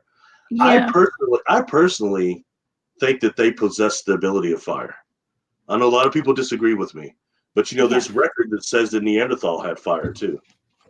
And it goes beyond. There was a movie called Quest for Fire when I was a kid with Ron Perlman and Ray Don Chong and what's that cat? Wiggs Hauser. It's all about the fire. You never watched that one either, did you? Quest for Fire? I don't think so. Probably not. Probably not. They're Neanderthals, but basically Ray Don Chong had the fire, and they were trying to do everything to keep the little box of it, the little. Oh my gosh. You know what? We actually had wildfires up in where we were this weekend, up in North Georgia. We had so I was driving up to meet some of my team out in the woods, and as I was driving, I had a truck full of people behind me, and we were trying to go out there and meet some of my guys. We were going to go do some bigfooting, and it looked like I'd never seen anything like this in my life. It looked like a train was barreling down through and this is like an old forest road. It was like a trail, really. It was through like a campsite kind of, and I just saw these bright lights like flying down the hill, and it sounded like a freight train coming down there. And this is not normal, not normal at all. And it was just barreling down the hill, and I just kicked my car into reverse. I kicked my truck into reverse, and I got the truck behind me. I was like, y'all, we got to turn around. I did like my little, 3-point turn, 15-point turn actually, to get out of there before I got hit, because whatever this was barreling down the hill, and it was really big. It looked like a tractor. It ended up being a tractor with lights all over it. They were trying to do like a cut to where it was like a fire break, because there were wildfires right there, and they were coming down to where we were. And actually the next day, after we found that print and we had some Bigfoot activity at that cemetery Saturday night, Don, one of the guys from my team, he actually went back on Monday, I think, to go see if there were any more prints out there, any more track lines and stuff. And the gate was closed. Like the gate was closed, like the first gate, like you couldn't even get in there at all to where we were, like right off the main road, which is out in the middle of nowhere. Everything was shut down because of the wildfires is what they said. So we had to be really careful about, I don't know what set off those fires. It's not too far from South Carolina. I think they were having wildfires out there, but the fires had spread into Georgia apparently by Monday. Thank you for the word. Embers, that's the word. Thank you. Mm-hmm. Embers. Yeah, you gotta be careful. They have fire bans right now. I still remember that was a horrible bar. It was Mad Max. In college. That was a sorry bar. The rock gut. Yeah. Hey, so Jessica, do you think Sasquatch possesses the ability of fire? And I tend to think that we think that they don't, because it would get them caught. Yeah. I mean, if they wanted a fire, they would have a fire. Yes, they can do anything. They can do anything they want. Now, have I ever walked up on a Bigfoot around, making their own campfire? No. Making s'mores. They like s'mores, don't they? Yeah. Along with McDonald's pancakes. Yeah. This is funny because this is Amy, who was in the truck behind me, actually, when I was just telling the story. She said Mad Max.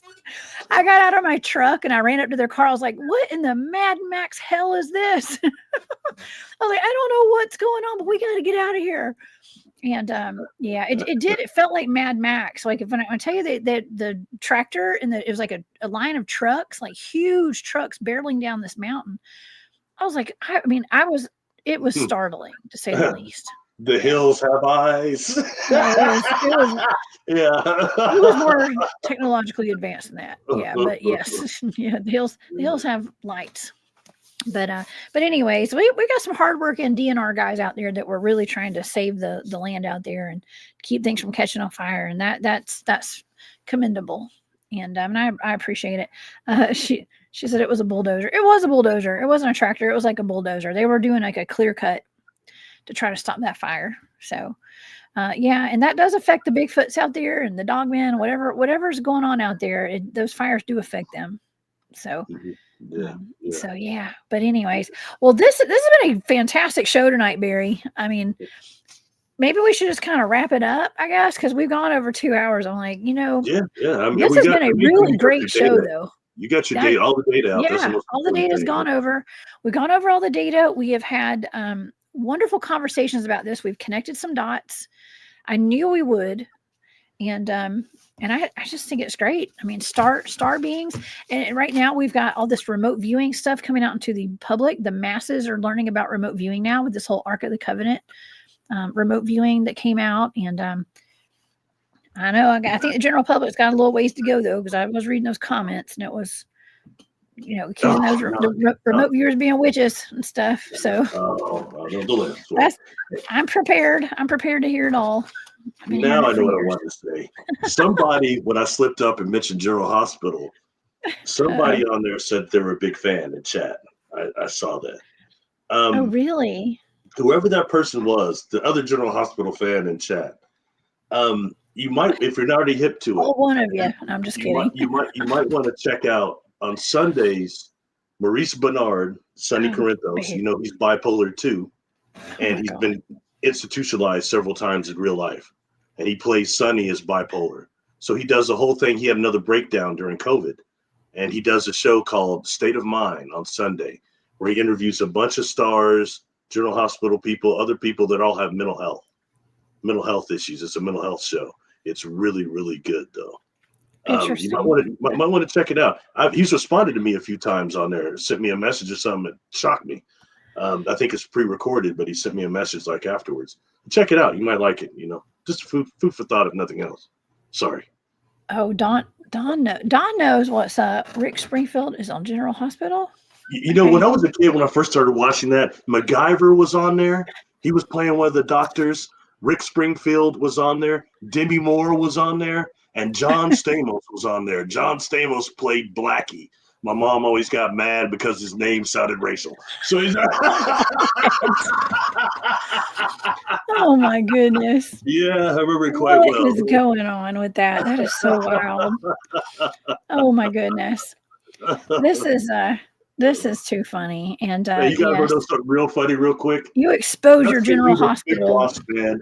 I knew Big Show, Paul White. I mean, he was in college, but there's an episode where Boss Man is pulling like Big Show's dad's casket away from the funeral. Oh, I saw that. You sent me that so I could watch it. Was that not It's wrong. That is wrong with a capital R. Okay. That was wrong. It's such a trip because now I know more about the Boss Man. He's not even that type of cat. That's interesting. A big Boss Man. That's right. I got to hang out with him when I was a kid. Yeah.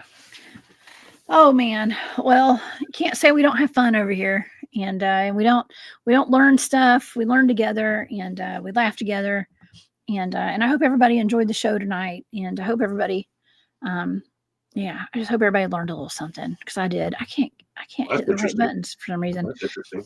What's interesting? That was interesting. The what?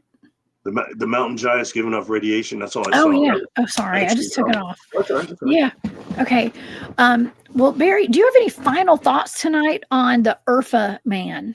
Not the Urfa Man. I've been talking too much this time. I've been talking way too much. No, just that I think you're discovering that, opposed to me thinking he was exactly a counselor, like maybe Counselor Troy because of the V. But we're dealing with some type of a Brothers of Light that was a healer of some type. With sound, illuminated sound frequency, and that was maybe that being's part in Göbekli Tepe, opposed to it possibly even being genetic uplifter. So I think that's just informative to know, and to know that he was very dense and heavy too, and probably a giant. Probably a giant. Yes, maybe so. Thank you, everybody. Y'all are so sweet. We got a great audience tonight. Wonderful moderator. Thank you to all my moderators for being here, y'all.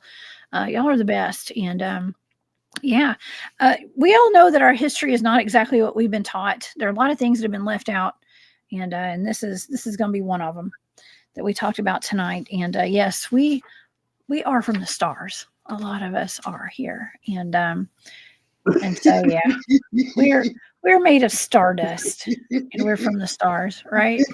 Laughing at me or something. People are messing with me. He's wrong. Rest of the, what's the other soap opera?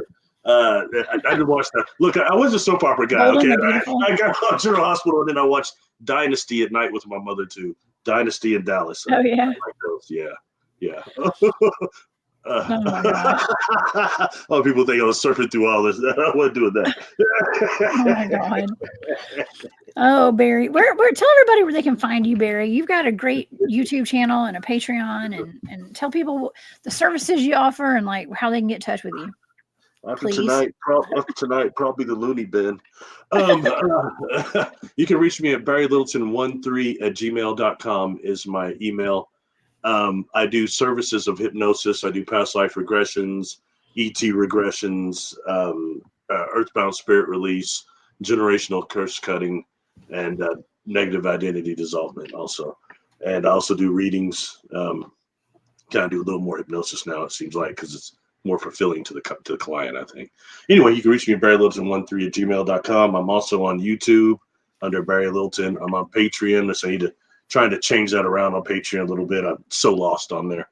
And then also Facebook, Barry Littleton. Oh yeah.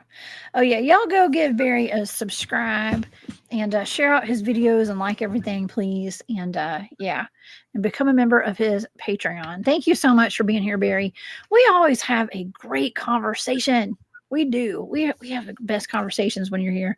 And on the screen and off the screen, I guess you could say. And so, yeah.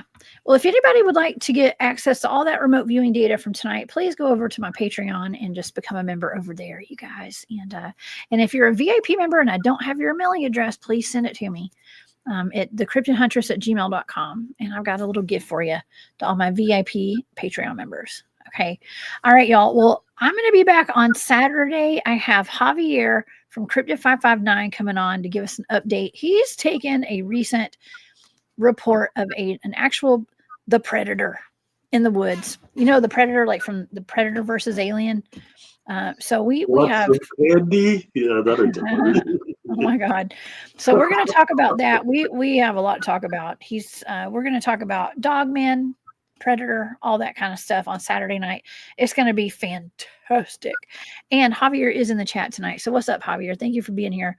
I also have one of my favorite people coming on Monday. And I was going to say it was a surprise, but I'll go ahead and tell you. We have John Vendaventure coming back on Monday, y'all. And John has taken a hiatus. He went under chemotherapy. He's been healing. And he's well enough to come back on and join us for a show on Monday, y'all. So please come and see us on Monday as well. I'm going to be here Saturday night at 10 p.m. Eastern, Monday at 1. And I think Terry Brown might be on Wednesday too. So I've already got a good lineup for everybody for the next week. So y'all come back and see me. And Barry, are you going to go live this weekend? Do you have any plans? Oh, I don't know, man. I guess it's time I do something again. Maybe I should. I don't know. I might try to. I have something to talk about, so I should actually. Probably. Yeah, you got plenty to talk about. You always got something to talk about. I'm warning everybody, it's going to be an hour next time. I'm not going to do it 2-3 hours. I get too carried away on those. It'll be a 25-hour show. Y'all just strap. Yeah, buckle in. Go get your snacks. They're fun though. It's a whole nother part of YouTube that I didn't want to do. That's actually kind of cool. It brings you a different audience, and I can just refer back to the videos, and it's just cool. It's pretty cool. Yeah. And I didn't think anybody would come if I did one anyway. So Oh no, people show up. They definitely show up. I'm usually there too. I'm your I moderator. appreciate that. Thank you. I gotta be there, right? I love You it. let them know what the hell I'm doing. It's lovely. I'm there to help. I'm there to help. We all got to help each other out here in these streets. Okay. Oh my gosh. All right, y'all. Well, everybody have a wonderful night. And thank you guys so much for being here. And thank you for the super stickers tonight to, let's see who all, Walter, Kira, Cat Chaser, and Maureen. Thank you all so much for that. And thank you to all my channel members. And you guys have a great night. Please stay safe out there, y'all. Please stay safe. Keep your head on a swivel, but do not live in fear. And live in awareness. Live in awareness. And know that. Hey, real quick. What does that mean? Like you moving? Somebody else was saying that. Just Always swirling keep it your head on around. swivel. Always be aware of your surroundings is what that means. Always. Gotcha. Always be aware of your surroundings. Okay. Don't get caught slipping. That's what that means. Okay. Don't get caught slipping. I know, right? Watch your six. And yeah. Y'all know what to do. Y'all have a great night. And Barry, thank you so much for being here. And I'll see you guys back. Yeah, I'll see you guys back on Saturday. All right, bye. Bye, Barry.